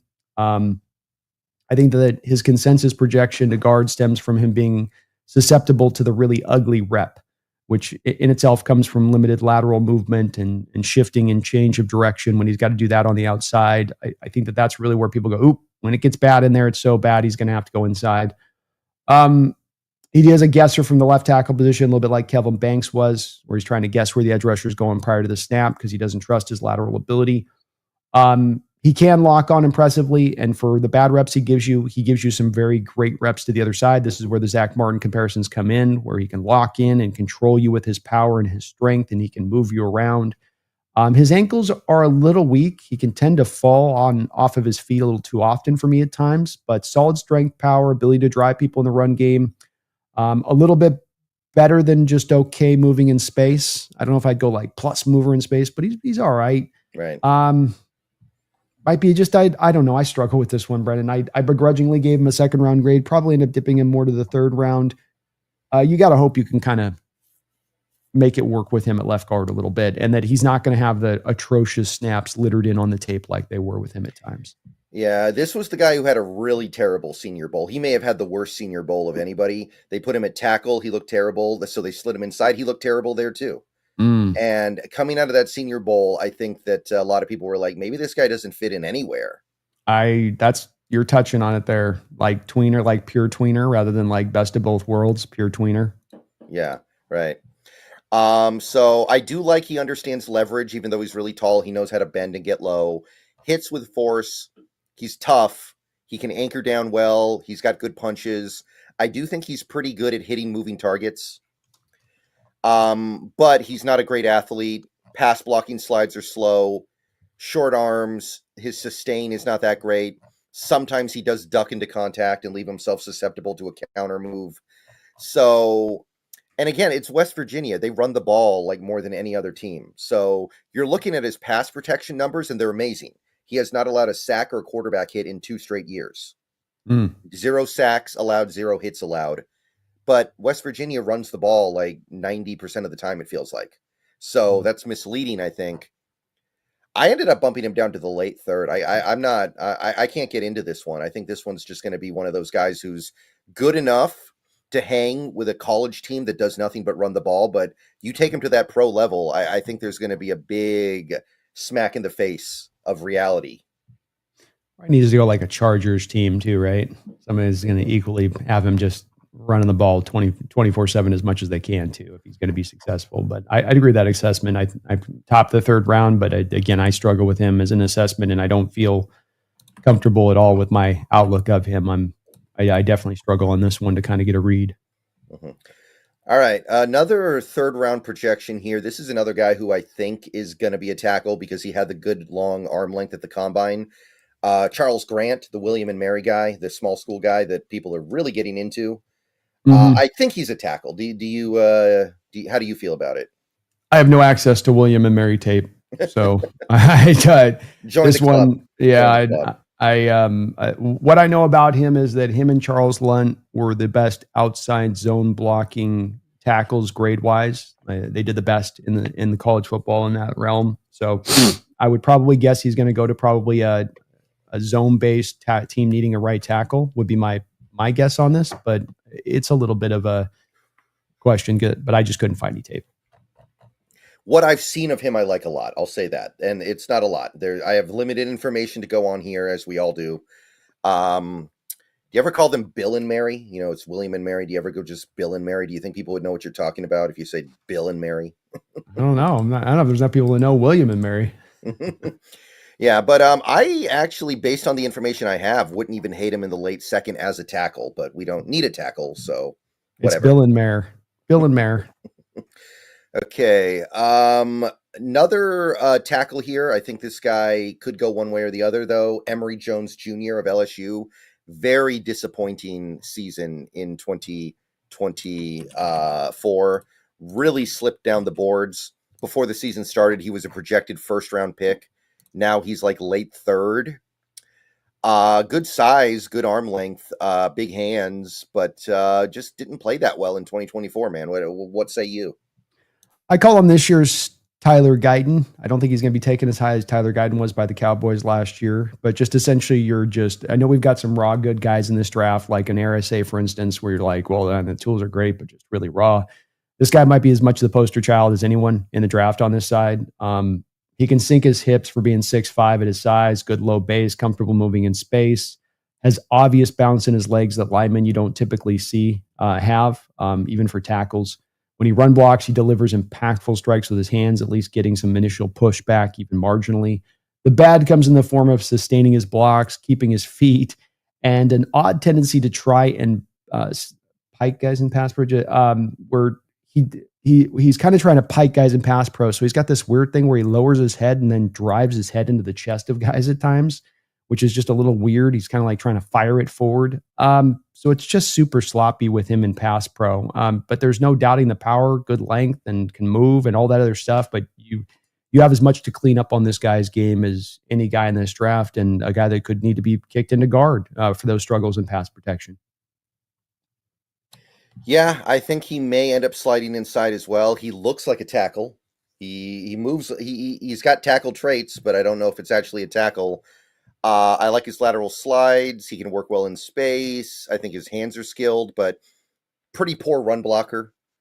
Oversets against speed rushers and gets beat inside. Gets out of control a little too often. I think his base is too narrow. Needs to spread his feet out a little bit. Last year he allowed 28 quarterback pressures, which is, and he had 9 penalties, which were both massive increases over the previous year. So really disappointing 2024. Yeah. He's a hard one to get a measure on with this guy too. It's just hard to get it's, you love the raw goods that are there. It's like an Anthony Bradford type of player, and LSU, isn't it any surprise? I know it is these LSU team pushing out these linemen that aren't very, very technically skilled. They're all just these raw globs of clay. It's a nice big glob of clay, but it's like, dude, can you do something with this prior to giving it to us? Like, do we have to fix all of this stuff for you guys, please? Right. Yeah. Get your tackles. You got your tackles playing guards. You got your right tackles not refining themselves at all. Give it the program, people. Yeah, they can pump out a receiver though. They got the receivers down pat. Yeah, we can't be good at everything, I guess. I guess not. All right, this is the last guy I believe that is currently projected to be a day 2 pick. Azie Trapilo of Boston College, really tall guy, 6'8" plus, 33-inch arms. Played right tackle over at Boston College, by the way. Testing numbers were okay, not the best, but a little above average. You got anything on Trapilo? Yeah, he reminds me a lot of Abraham Lucas, in my opinion. Just a tall 3-year starter, moves way better than he has any right to move at 6'8", in my opinion. Mainly a pass blocker who just always seems to take the right pass drop set, always in the right position. His anticipation is just through the roof. He's quick out of his stance like Abraham. That's the big spot with them, is that they're just rubber bands out of their stance for being such big guys. Always seems to have a good base under him, strong lock-on power where when he gets his hands on you, it's hard to get them off. Rarely off balance, climbs to the second level effortlessly as a run blocker, has no issues pulling off combo blocks and climbing. His sense of timing is exact when executing these blocks as well. Dominant at times in pass pro and solid in the run game. I think this guy's going to start in the league and start for a long time. And it's one of those guys, I think, like we had with Abraham Lucas, where you end up grabbing this guy in the 3rd round and you're like, how the hell did this guy fall to the 3rd round? It's like, this guy had no business dropping in the 3rd round, but he just kind of did because people just kind of slept on him a little bit. Yeah, I liked him too. By the way, I think his dad played guard for the Saints, if I remember correctly. That explains so much of his kind of refinement you see from him then. Yeah. Are you worried about the 33-inch arms? Do you think that'll cut it? I think it will cut it because he is just so big in addition to that. So I think he'll be able to get by on that. I do. But it's right on the line. That's for sure. Yeah. He struck me as like being technically sound in protecting his chest. Like the length is mitigated a little bit because he's good at protecting his chest. He's got a nice anchor, hard to get him off once he's on you. He's smart. He understands how to handle stunts and twists. And I think he might end up being like a swing tackle. If he doesn't make it as a starter, he can be your backup, but he can be your backup at both spots and do pretty well. Mm-hmm. I do think his punch needs work. I wasn't as impressed with you as his movement skills, but they're fine. He is probably a little too tall. This is pushing it a little bit. 6'8" and an eighth is pushing it. I ended up going with him in the very early 4th or very late 3rd. That's kind of where I ended up putting him. I kept him at the 3rd just because I do trust in kind of Lucas is maybe going to be a better player. I had a 1st round grade on Lucas, but I think that there's enough comparison to Lucas that if it's more fair for me in the 3rd. Mm-hmm. All right, so now we're kind of down to that 4th round range here. We're in day 3. I think a couple of these guys could go a little bit higher for one reason or another. But we're going to go through these guys, I think, just a little bit quicker. Let's start with our final Georgia interior offensive lineman, because we've met with all 3, supposedly. Hell yeah. And wouldn't it be fun if you could bring over all 3 Georgia offensive linemen on the interior and just plop them right in and be like, okay, you guys know how to play with each other, right? You talk about instant cohesion, Brendan. That's the whole thing about offensive lines they talk about, is that to get good offensive lines is talent. To get it to, you need them playing together, but you need them to have time together to where they can get on that same page fluidly. And boom, you'd be able to do that if you could pull that off. Yeah, so Dylan Fairchild is our 3rd and final interior Georgia lineman. He is the least interesting of the 3. That I agree with. But he's good. He's got good size. He tested pretty decently overall, projected to be a 4th round pick. He's produced well these last few years. How do you feel about Dylan Fairchild going to the NFL? Athletic left guard, brings some interesting assets as a run and pass protector in both. He works off the snap with long lockout arms, or at least just using the lockout arms in the way where you really feel him using that length. His power here is mainly just average, but the defender must work because he's so quick to get his hands into the defender's chest and he's quick off the ball. You always feel like you're untangling fishing line as a defender with him, where you're getting the initial loss and having to overcome it. And, that's where you might be able to do it, but you're always working from that I'm behind the 8 ball post snap every time with this guy a little bit. And I do like that a lot about him a lot. The second the defender removes the hands off, he's good about resetting his hands and getting them right back up onto the defender really quickly. I was watching this morning actually a little bit of the Ole Miss game with him, and I really felt like, man, he was giving it to Walter Nolan, I thought, in that game. Walter's trying to do his stupid ass one gap shit, where he's just trying to shoot up field, and he's just catching him every time and just, no, your little trickery stuff ain't working here, Nolan. That ain't going to work on this. Really was impressive to watch him do that. Really quick out of his stance. This is a zone guy. This is a pure zone guy at that. This is going to be fluid and gap-based scheme kind of stuff. This is where maybe doesn't go as high at that point, maybe late third, early fourth rounder, because of that. He can get knocked back at times in the run game where the powers, hand strike is quick, getting off the ball is quick, but you can knock him back a little bit with some power initially because he's not the strongest of cats in that way. But I liked him just for being a pure scheme fit. He's a great pass protector, good solid base there. I'd love him as a fit for our team, but I do have a late third round grade where if you take him there, I'm not going to be mad. You probably have to grab him there because you're not getting him back around to the late fourth round. And so I did stick him to the third because I would be willing to do it there. And I think that that's a good player, a day one starter, I think, who you bring in. Maybe he doesn't give you the upper end ceiling, but he gives you at least a little bit of a floor you can work with initially. I went with very late third round as well. Really good move-based blocker. Really skilled hands, pass rush mirror is strong, has really good recovery skills. He can get beat and then make up for it, but his run blocking is basically a non-factor. He is basically a ghost as far as run blocking goes. But, you can find ways around that. You can find ways to work with that. You can put him on the move. You can have him blocking at the second level. So I would go very, very late third and feel great about it. If I could get him in the fourth, I feel a little bit better, but you're right, that is going to be tougher. So, yeah, I was a fan as well. And, yeah, if this Seahawks team wants to just say, let's go get all 3 Georgia linemen and plop them right in, I mean, I think that would probably work better than a lot of the things we've been trying to do. I don't see it failing. I'll tell you that. I don't know how high the success will be, but I don't see it failing as an approach. These guys are all really good players, pure scheme fits. They've worked together. It's probably a bit of a, wishing star kind of hope on that. But even if adding 2 of them, even a Wilson and Tate, I mean, that would be tremendous. Tremendous putting those 2 guys in. Oh, yeah. PGZ, thank you for the $2 super chat. TGIF boys, go Hawks. Yeah, it is Friday. It is Friday.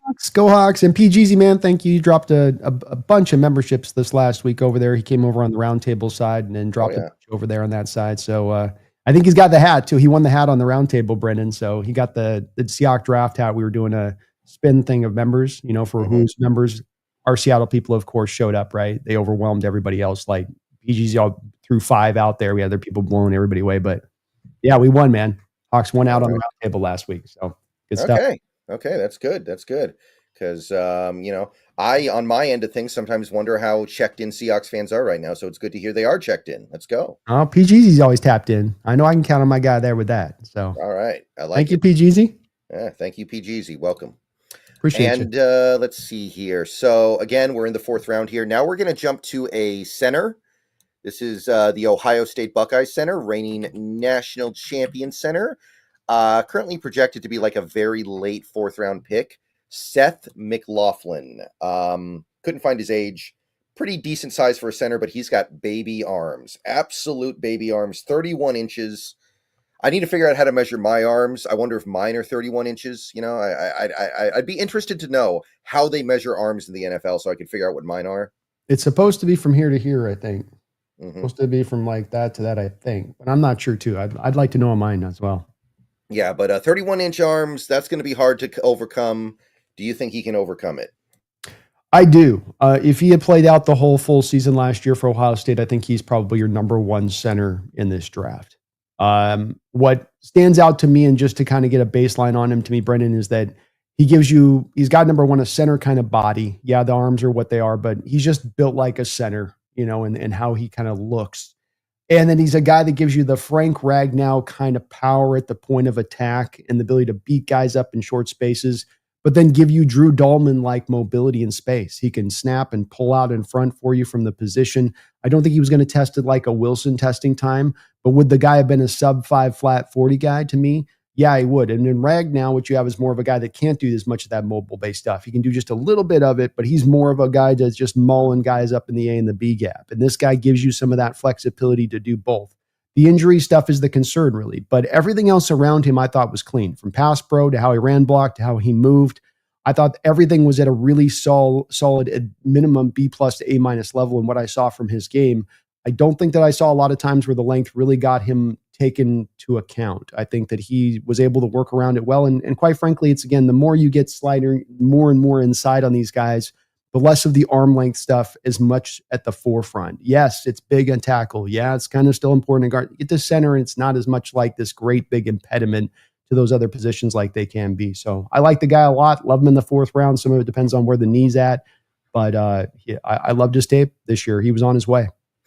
Yeah, I put him in the 4th as well. I probably would have put him in the early 4th if not for the rehab part.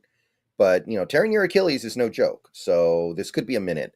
But he's smart, stout at the point of attack, keeps up with rushers well. He understands how to angle his body. He understands how to get little positioning edges to maximize run blocking movement. Good in space. There are some issues here and there. I don't think he's very good at recovering when he's beat. But I like him. He might cap out as a really good backup, but spending a 4th round pick on a really good backup is not the end of the world at all. No, not at all. And especially because you're shooting for some of the upside there in that pick. 4th rounds, a lot of times you just kind of going for some guy that's just a whatever guy. With this guy, to me, his floor then gives you a backup, but the upside there is also true in that you might be landing the best center in the draft if he can get back from that Achilles. Yeah, I give him a shot. Upo, thank you for the $10 super chat. Which IOL would you be more confident in starting week 1 for the Seahawks? Anthony Bradford, Olu Oluwatimi, and Christian Haynes, or Dylan Fairchild, Jared Wilson, and Tate Rattlage? the latter by a wide margin. Yeah, that's a pretty mean interior offensive line right there. Bradford at left guard, bro. Could you imagine? Oh my God, look out. Yeah, I think you'd have to flip it. The only way Haynes has to play left guard, Bradford right guard. I think that's your only reasonable bet. And look, Bradford, great athlete. I'm not saying I'm done with him at all. In fact, I'm not. And I want to be very clear about that. But we're not far off from where we get to the point where it's he just can't figure this stuff out. And I think left guard would really just knock him for a loop. Yeah, I think Oluwatimi and Bradford are both on that line. You go get a right guard. To me, Bradford's the likely guy that you're probably moving off of if you're spinning him out because he doesn't have left guard flexibility. He's only a right guard, and he hasn't been a particularly good one at that. And Oluwatimi, I think that the team doesn't hate having Oluwatimi. I don't think it's a guarantee they're moving off of him, but I still don't even know yet if the team isn't higher on Sundell than they're higher on Oluwatimi. And if you go draft a Wilson, there very well could be a position, especially with Sundell really fitting to this new scheme in a major way, and Oluwatimi mobility stuff is a little limited. Both of those two guys are a little bit on the edge here, I think. I'm not saying that they're looking to move off him, but if the team's got a better player that comes in their sight line, I think that they do jump. Yeah, some Seahawks fans love Oluwatimi. I don't really get it there. I think he's okay. I just think I think he's capped out. I don't think he'll ever be better than he is right now. I agree. And again, when a guy taps out for being the 19th highest graded center in football is basically what he's going to give you as far as play goes. That's kind of the ultimate definition of just a guy, isn't it? At that point, I mean, not bad, but not good, not even kind of middle of the road, just in that kind of, it's all right stage of things. Yeah, I agree. But Fairchild, Wilson, Rattlage, you've got something there, man. You've got something. And it could be good out of the box, right? It could that's one of the benefits here. I know it's kind of a meme, but it's also kind of not. Yeah, it just speaks to how weak the interior of the line's been for us, and also how little faith we have in currently the guys that are on the roster. I'd love to see them come forward, but I've said I can't operate from a confident standpoint if I'm the front office here moving into this offseason that Bradford, Olu, or Christian Haynes are taking that step forward this year, and I can just take it for granted. I think quite the opposite. You can't take it for granted because if you do, you're going to put yourself potentially in that same pickle you've been in for the past couple of years. Well, you know who does like to take it for granted, unfortunately, is the guy calling the shots sometimes. That is true. That is true. He's stubborn. All right. Thank you, Upo. Appreciate you, Bo. All right. This next one is one I'm not terribly excited about, but he is currently projected to be about a 4th-round pick. Miles Frasier out of LSU, another LSU offensive lineman. Very tall, pretty good size, shortish arms, tested decently well, I'd say. Do you see any future with Miles Frasier? I see him as a pass blocking finesse right guard, 4 years of starting experience. So he's got a really good amount of acumen, and he's got some subtle wisdom for the position that shows up snap in and snap out. Comfortable pulling in space, though he's a bit heavy footed. He'll get to a spot. When he tries to drive block, he struggles to get even stalemates. So this is not going to be a run blocker to me at the next level. He does stay connected to his man, understands double teams, timing on the play. This is some of that 4-year starting experience where he's got a lot of little advanced things he can kind of do down the line of it. In pass protections, he's smooth, light on his feet for a big man. I see him as kind of, though, as a bottom line, Brendan, is not really a fit for us. I see him as more of a spread style system fit. Miami, Washington, Atlanta. These would be the type of offensive lines I think that he would be better suited to go to. Yeah, I thought he was all right. I don't think he's a real good fit for zone. I don't think he's a fit for what we're doing. He's pretty good in space, but I think it's also a little bit limited. He's going to get out leveraged a lot because he's so tall. Bull rushers can get to him a little bit, I think. He's smart and he's got a lot of experience, so I think that's legit. And I don't know. I couldn't really get into this one. I ended up going 5th rounder on him. Maybe it's just because I don't think he's a fit. Maybe that's not very objective. I don't know. I've got a 4th rounder, but it's not a 4th rounder in this one for his fit to us. It's more of just, there'll be to me, a team that throws the ball at 65 to 70% of the time that'll say that's a guy that works for us, I think, is where he'll end up going. Yeah. And by the way, the Drew Lock contract was just announced. Oh, Lord. Okay. 2 years. Oh, geez. $5 million. Total or per? Looks like total. Okay, that's okay. That's actually not bad. I would have expected more. I know. I was waiting for you to drop the $7 million on me. 1 year, $7 million. Well, that's fine. I think Howell's toast. I think he's going to get cut. I can't imagine. Like, if you're going to have 3 quarterbacks, one of them should be a rookie. I think that's just the way things go. He just went completely backwards last year, Brendan. And I can't say how bad, like, this training camp experience watching him, he looked like a high school quarterback out there compared to Geno Smith. Yeah. It was wild to watch at times how bad he was. And I think if they were watching that throughout all of last year, if he was performing at a similar level, I would have a hard time getting confidence that thing, no matter what he did in Washington, you just go, I don't think it's coming.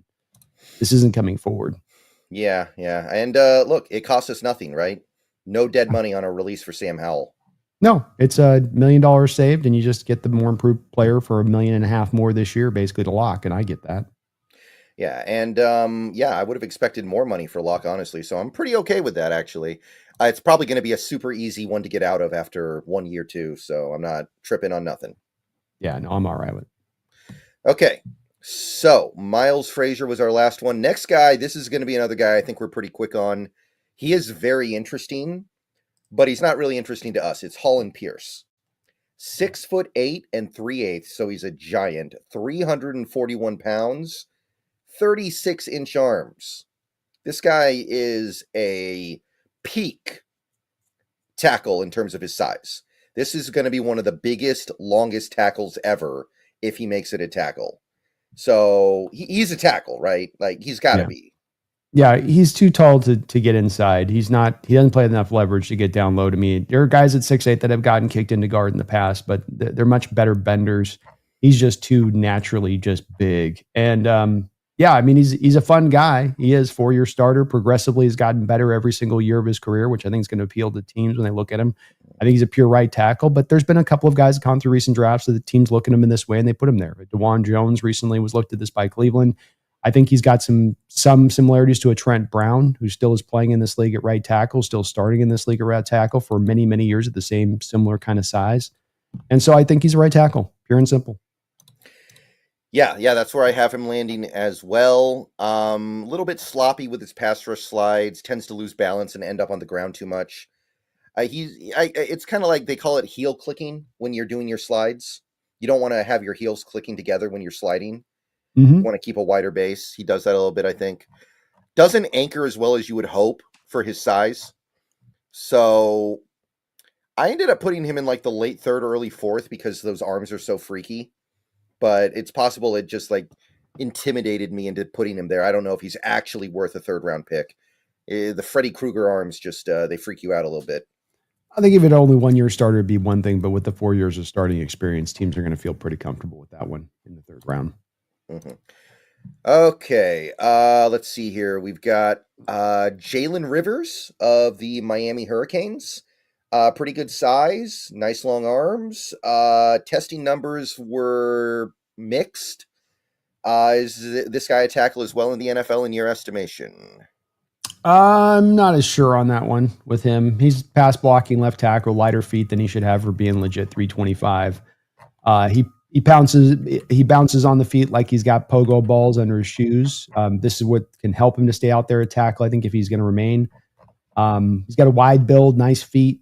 He initiates that kind of WWE center ring lockup thing, where the guys will lock up on two arms across each other and do that move where they're both like not really doing anything, but they're like, he does a good job of kind of locking up in that way and getting the defensive lineman busy with that rather than trying to get off the block. They get so busy with kind of fighting with him.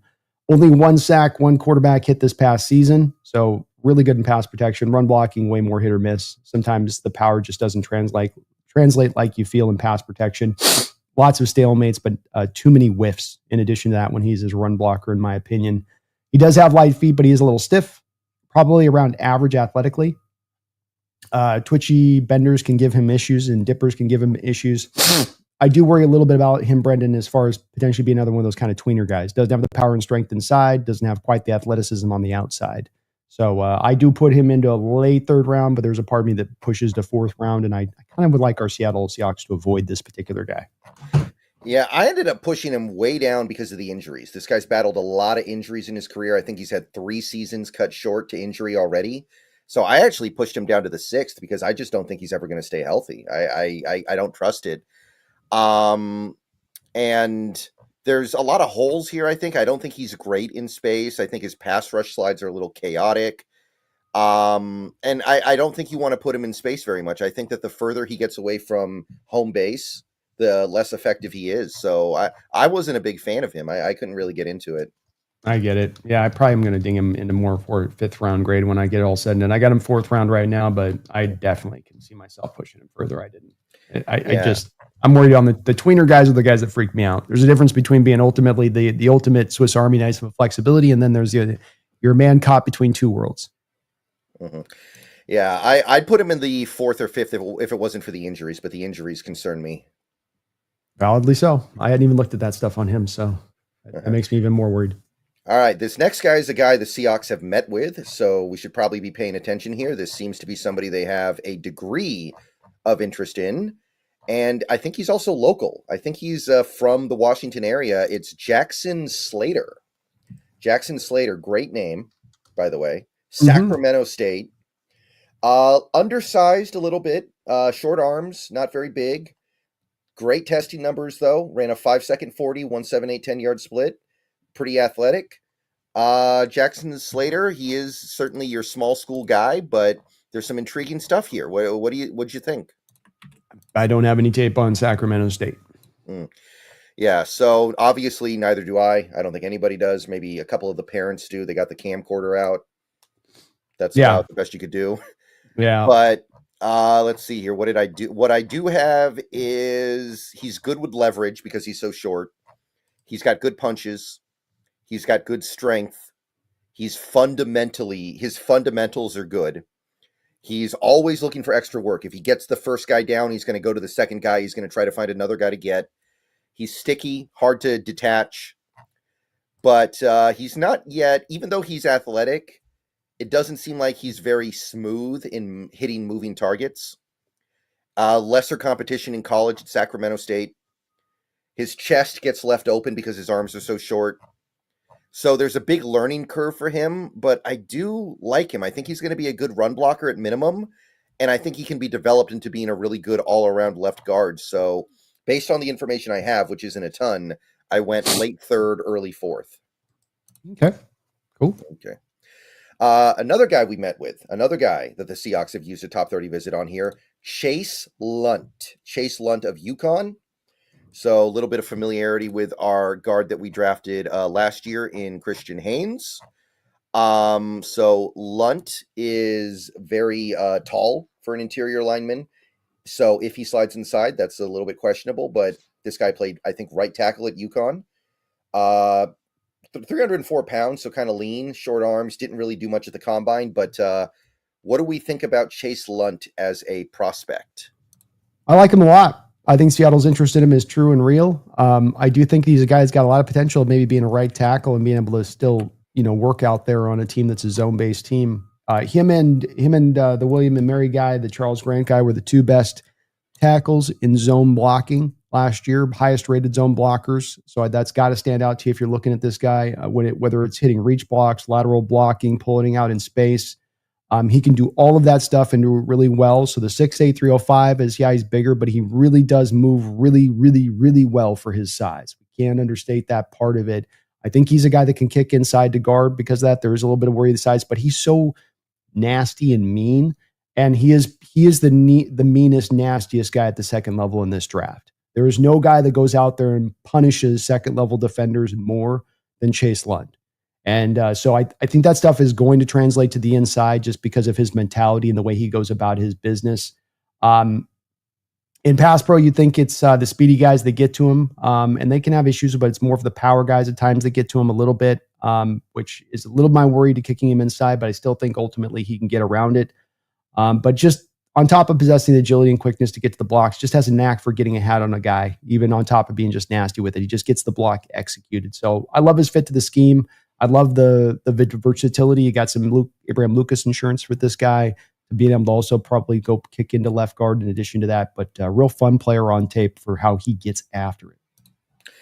Yeah, I liked him too. He moves guys around in run blocking, rolls up to the second level, controlled, holds up well against inside moves, doesn't give up the inside shoulder, anchors down well, lots of college experience, good hand placement. If he starts on the same offensive line as Christian Haynes, that can only be good things, right? I mean, it's certainly not a bad thing to have two guys that know each other that well. They worked right next to each other for a couple of years there at UConn, to your point, in this zone-based system. So you're right there. Yeah, they would have that instant connection. He does have shorter arms. It is worth being a little bit concerned about. Probably needs to add weight, although he has the frame for it. There are a couple of hiccups in his pass rush slides as well. So I liked him enough to get him very close to the third round. I couldn't quite get him to the third, but I'm very close. I went third with him myself. I like how he gets after it. Okay. All right. So next up we have, it's going to be Anthony Belton of the North Carolina State Wolfpack. So he's another pretty big guy, long arms. I believe he played right tackle there, may do it in the NFL. Testing numbers were mixed. Any read on Anthony Belton? I think he stays at tackle. Just a grizzly bear on the football field. Massive man, massive base. Mainly at his best as a pass blocking left tackle. A crazy good kick step out of his stance. Comfortable lateral mover. Tends to always put him in the right position post snap for how the edge rusher is looking to attack. So this was an easy one to me. He's a tackle. He's staying a tackle. Yeah, I tend to agree with that. I think he'll be good. I like him. I'd put a third round grade on him. Yep, I do too. All right. Let's see here. How about Caleb Rogers of the Texas Tech Red Raiders? Caleb Rogers. Let me see here. Pretty typical size, very short arms. Testing numbers were very good though. Very explosive. 34-inch vert on an offensive lineman is really, really good. Great change of direction. So there's some unique skill sets here. What do you make of him? I wasn't as high on him. He's been a steady left tackle, decent all-around game, good power on contact, usually lands his hands right. I just think his pass drops are a little too clunky, probably why he has to kick inside the guard. He's got these freeze frame moments on the football field where, It's just like his brain shuts off and the defender just goes past him and there's not even contact or whatever. It's not even a whiff. It's just like, again, just like he just freeze frames almost. Can sometimes play a little too high, which is tough because I do think he'll need to kick inside with his shorter arms. He does have some background in playing both guard positions, so that does help him to know that he's done a little bit of it already. He'd fit the scheme as a guard with his movement abilities. He's played a ton of games. He should be ready-made to be whatever he's going to be at the next level, but I do have some big worries about this guy being kind of a bust guy and that doesn't end up giving you much of anything when you come to actually have him picked and brought in the building. I put a 5th round grade on him. Yeah, I'm late 4th, early 5th. Immense talent here, some really interesting stuff, but he plays too high. He plays standing straight up. He's one of these guys that plays upright and people get under his pads. The skilled pass rushers really give him fits. Really has to work hard to remain balanced. Lunges into contact, which leaves him really, really susceptible to counter moves. So I'm kind of with you. I like him a little bit more, but same basic idea. Late 4th, early 5th. I think he's going to good chance he washes out with that. He's got the 32 3/8 long arm, so he's not going to be able to play tackle for sure. And then I think he plays too high to go inside to guard. Definitely. Okay, here. Kevin Mullen, thank you for the $4.99 super chat. 100 on Georgia O-line move. Question. Yeah. Marcus Embel at C, center. I thought about that. I don't have him there right now, but it can happen. I mean, when we drafted Justin Britt, I don't think we thought he was going to end up at center, so why not? Yeah, I mean, it's a possibility that anything's real possible when you're talking about kicking the guys inside from tackle because you just don't know where they might, suit to. And center could very well be that guy. And we had this happen with Justin Britt at one point, tackle, the guard, the center. You're going to try to make him work a guard at first. I think the same thing with Zable. You're going to try to see if you can make him a guard, but you'll have in the back of their mind that if it's just not working there, we just kick him to center and call it a day. So I think that's certainly valid with that. It's the allergy thing for me, Kevin. I try to do. I love the honey thing, and I'll try to do that on it. I have a time of year where it's usually, summer going to fall, and then winter going into spring. Whether I'm in Pacific Northwest or I'm down here in Southern California, when you start getting a bit of that mix, I always go through about a 3-week period where it's just I'm in kind of hell, and then once I get through it, I'm good. But it's always this way for me every year, one way or the other. Yeah, I have one of those actually nasal flow machines that actually will pump water up your nose and pull it out the other one and clean it out using this special rinse formula. It's like a neti pot, but it's motor. It's got a motor in it, and it's really good. It's really cool. I just never trust what they put in that stuff. It's like God knows what they worked up into those little concoctions. It's just like what's in here? What exactly is this FDA? Is it really? Yeah, I mean, it's only my brain, right? It's only injecting stuff into my brain. Who cares? Yeah, that's everything that's going directly right up into the cavity. Uh-huh. All right. This next guy, I'm not convinced he's going to be picked in the top 4 rounds, but there is a little bit of scarcity at the position. And this guy is a high profile because he played at a major school. Jake Majors of Texas, center, very, very short arms. Didn't do a lot at the combine, but he did play for a very prolific offense for the last few years, and he's been good for them. So do you think that he has an NFL future? He's kind of, I do. I think he's a little bit of an improved Oluwatimi. He's like a 10% more of Olu is what you get. Pass blocking center, good anchor, smart operator, very good hand strikes to the chest, usually hits target well. He's not a badass in the run game, but he's overall pretty positive. Quick out of his stance, plus athlete for the position. He can move in space. Targeting systems are routinely off. So he'll get to the guy on time, but he's not going to always land that second level block in the right way. Too often his legs get a little too wide in pass pro, like he's trying to make himself a wider obstacle to get around. Not good all the time, where it gets him into some trouble. There's a lot of bare minimum getting the job done on his reps, or worse, just too many stalemates. Very few, if any, dominant reps on his tape. The man started many, many college football games. You can feel that with him on the field. Another one of those kind of wise guys in how he plays. Just no wasted motion, fundamentally sound. I think that you've got a guy you get in the, to me, 5th round-ish, 4th to 5th round range of things here with him. And again, similar to kind of a little bit of a more improved version of Olu, a little bit better in pass pro, maybe gives you a little bit more of a run blocker than Olu does. Not significantly so, but it would be a marginal little. Yeah, I put him in the fifth round as well. I think that he'll cap out at being a good backup. I don't ever see him being a starter, but there's a place in the world for a good backup. Yep. Um, the T Rex arms are going to be an issue. He has no positional flexibility. Not a great athlete. Not overwhelmingly powerful. It's just kind of all okay, like you said. He's smart. He's smart, and he's a hard worker. Like there is some stuff there, but that only takes you so far. It is. And that's where that Olu thing comes in, where it's Olu not the most naturally gifted, but just gets by on having played a lot of college football and really is going to technique wise get themselves in the right position in that standpoint of it. But you do feel like they eventually become limited a little bit by the arm length limitations, movement limitations, especially in the zone based scheme. Mm-hmm. All right, we're in the home stretch, people. Just a handful of guys left to take a look at here. On my end, anyway, maybe you'll have one or two guys that I missed out on that you like. First guy, Connor Colby, the Iowa guard. Pretty big, pretty tall, pretty lean, but he's got the short arms. Tested fairly well. Do you see anything with Connor Colby? 4-year starter, 3,000 snaps under his belt. He's a run blocking right guard, just a pancake waiting to happen out there as a run blocking right guard.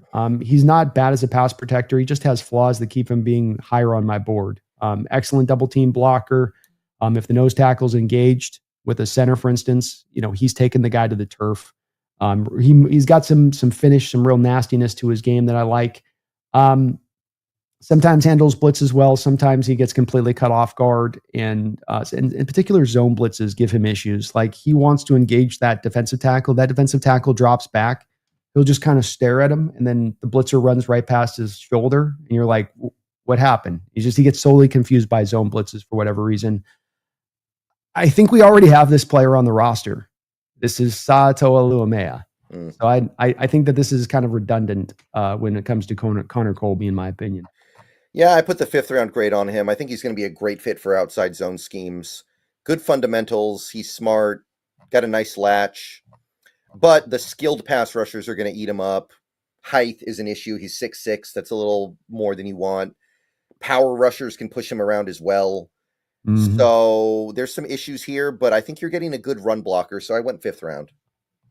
Yeah, I think he's definitely going to get 4,000 snaps he's played, 3,000 snaps he played. He'll give you that. He'll get there quick to whatever he's going to be when you do take him. But the pass pro issues are going to hold him back, I think. And like we see with LeMay, LeMay may have that same thing with him, where it's like the pass pro end up maybe being the inhibiting factor from him ever being a true starter in this league. Mm-hmm. This next one is more frivolous and fun than he is somebody that I think is necessarily going to be a high pick. But we got to spend a minute on this guy because he is unique. There's something very interesting here with Willie Lampin. Willie Lampin of North Carolina. This is Mighty Mouse right here.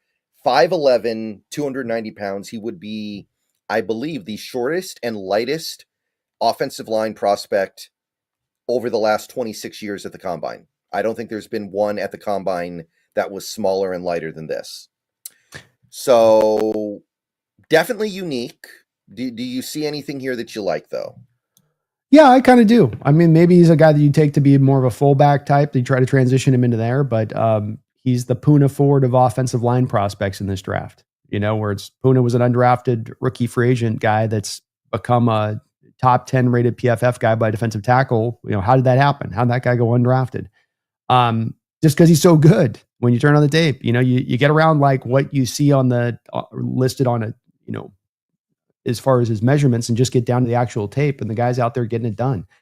There is a glaring lack of size. He is built wide with a rock solid natural base, fires out of his stance really quickly, usually initiating first contact. And because of his stature, landing that first contact is usually an early leverage win for him. He's a 5-year starter. His technique reflects that. Very clean. His hands stay inside on his block. His feet drives his upper half, and he can reset smoothly.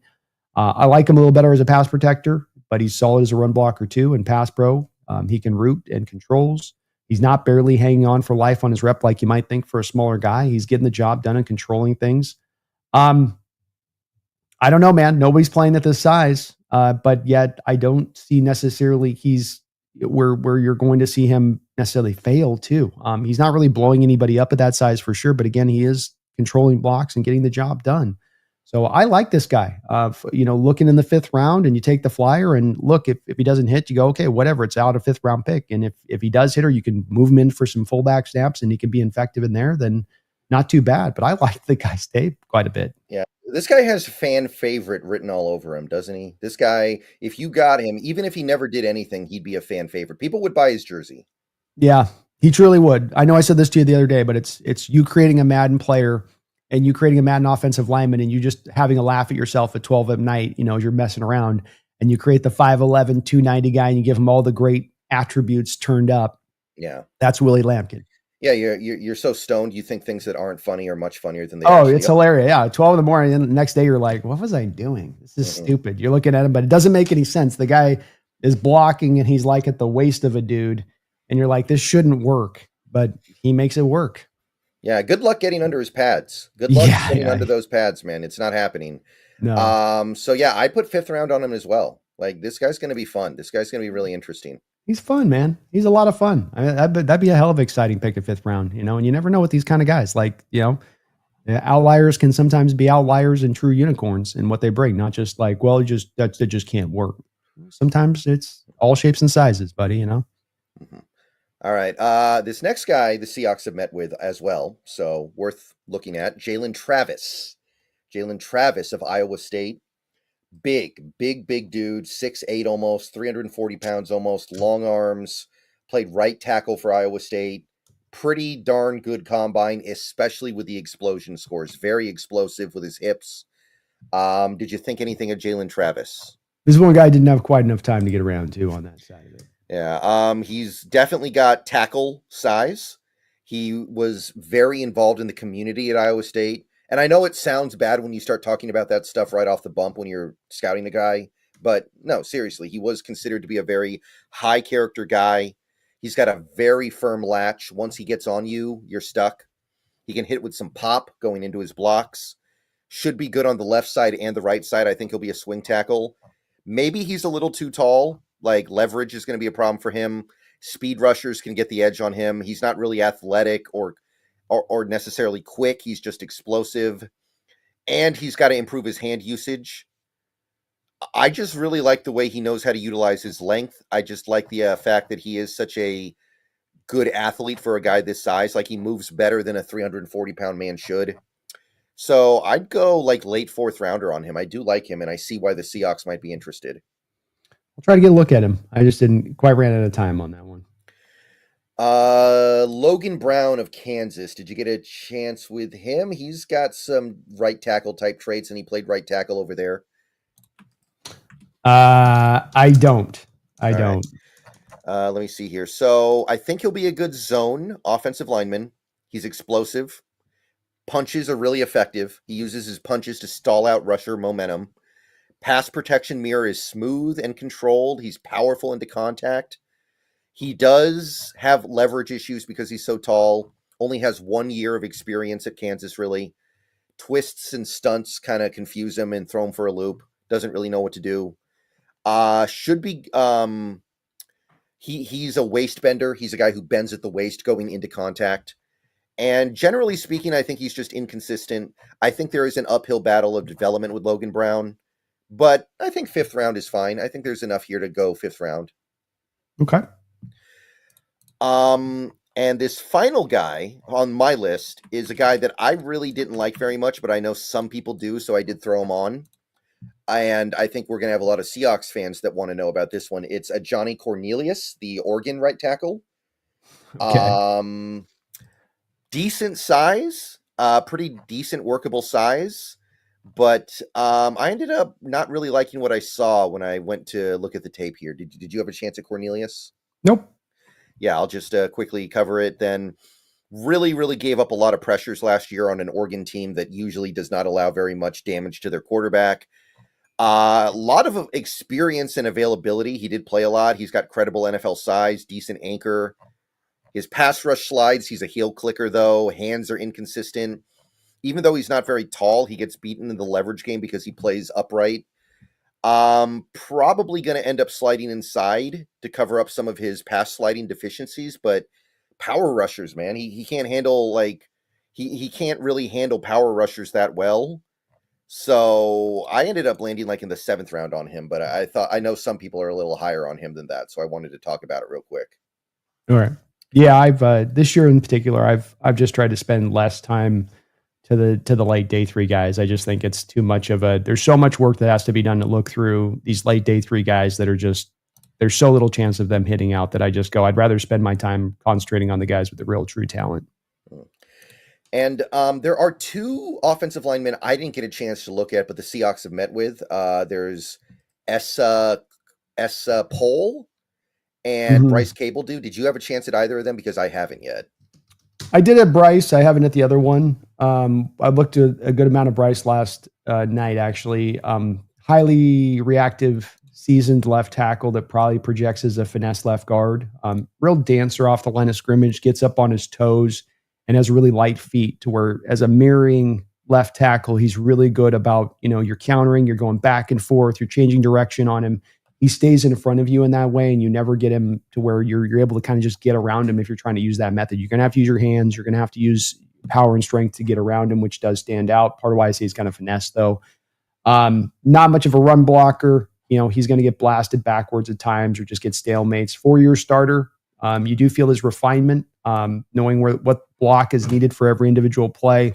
He's got this one move where he can do the the kind of slingshot move where the lineman, the outside edge is going to shoot the gap off of his outside shoulder, and he just takes that inside arm and goes, just basically like a clubbing technique kind of move. He's got that kind of ability where he knows what blocks he needs to do. If it's the plays going over here, I don't have to dominate this block. I just got to route this guy kind of around. So I liked a lot of his smartness.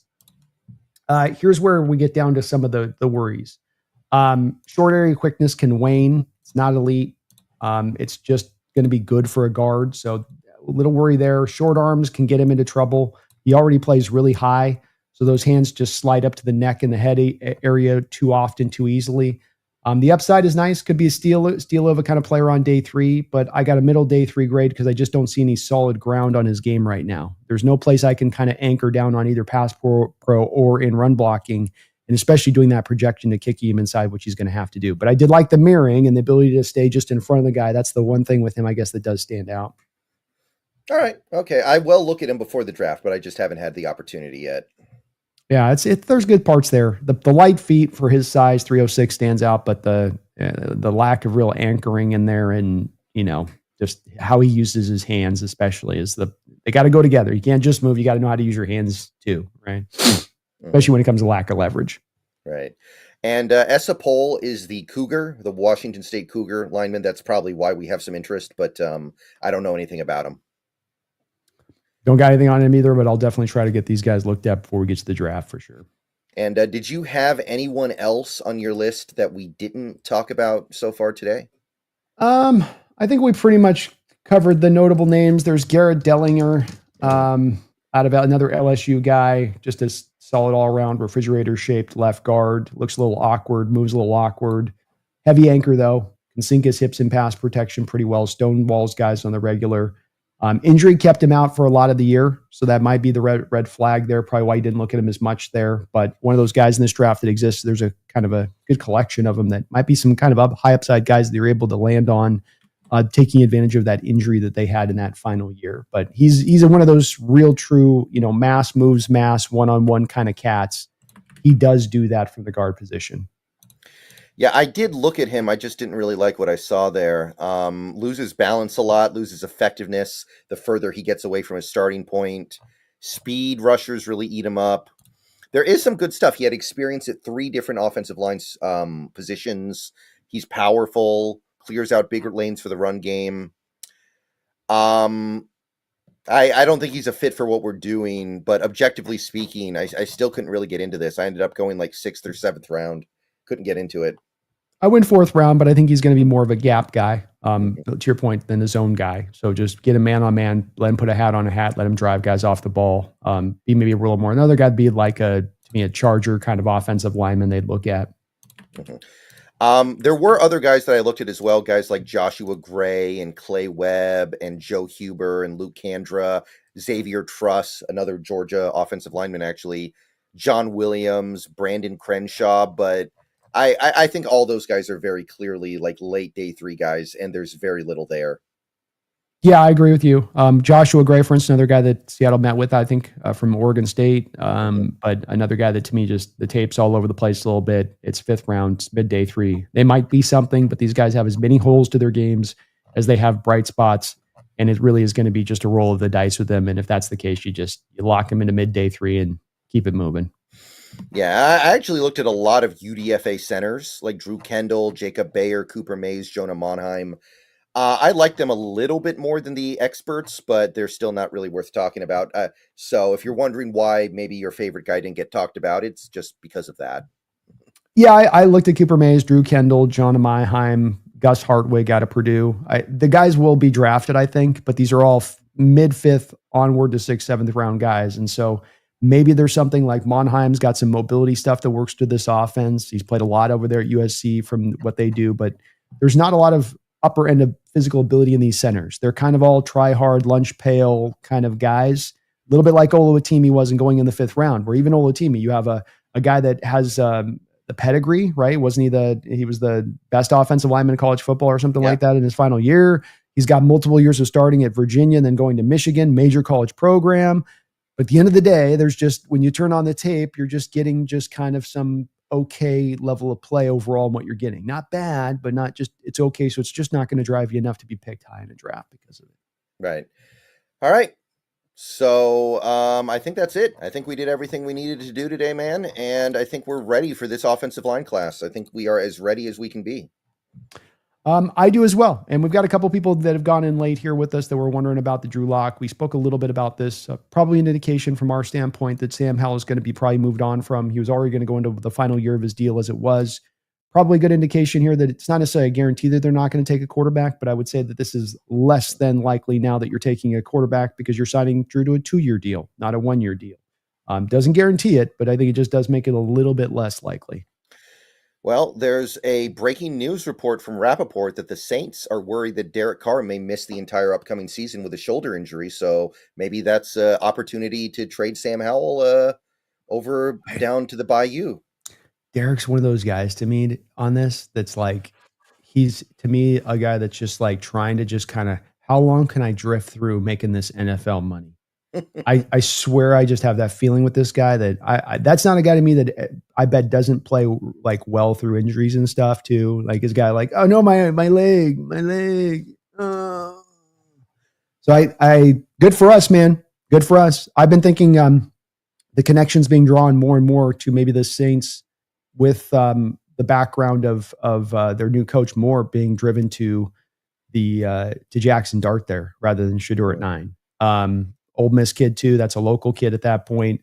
I've said that I've thought Jackson Dart's comps Dak Prescott. Who did Kellen Moore just work with out there at Dallas? You know, a Dak Prescott. You know, or Jalen Hurts is another comp that's thrown around there at times to Jackson Dart. Kellen Moore also worked with Jalen Hurts in Philadelphia. So I think we're looking at Dart going to 9, but that's good for us, man. We want to see 3 quarterbacks taken inside of our 18 picks. That's the key for us. We want to see 3 quarterbacks taken inside our picks. We're getting a Saints 4th round pick for Sam Howell too. So, you know. I'm with it, man. There you go, Saints. Yeah, let's do it. Here you go. All right. So that's it. We've got 3 shows scheduled for next week. We're going to get those streams up sometime over the weekend. I think we're going to go safety, cornerback, linebacker, not necessarily in that order, but those are the 3 final positions we got to cover, and then we're ready to go, people. We're ready to go. We're ready to go. And we're going to do, I'm just telling Brendan about this right now, folks. So this is a shock for him. Me and Brendan are going to, after we get through all these prospects on a separate special show before the draft, we're going to do a mock off. Yep. We're having a mock off. Mock draft party. I love it. Let's do it. Best time of the year. That's right. All right. So thank you everybody for coming out and watching the show today. Brandon, thank you for doing this with me. Appreciate you. I love it. I love chopping through these prospects, man. And we're almost there, guys. We're less than 2 weeks away. Things are sliding into place. I like where this is headed. We got to hit this draft. We got to nail this. We got to justify the decisions made this offseason to turn things over a little bit, stock up on draft picks. The only way to make that work, the only way to make that matter is to hit on these picks. And that's what's coming next. So see you guys. I'll be making videos this weekend. I'm sure Brandon's going to be doing all kinds of fun stuff as we lead up to this draft. So be sure to check it all out. And, of course, go Hawks. Go Hawks.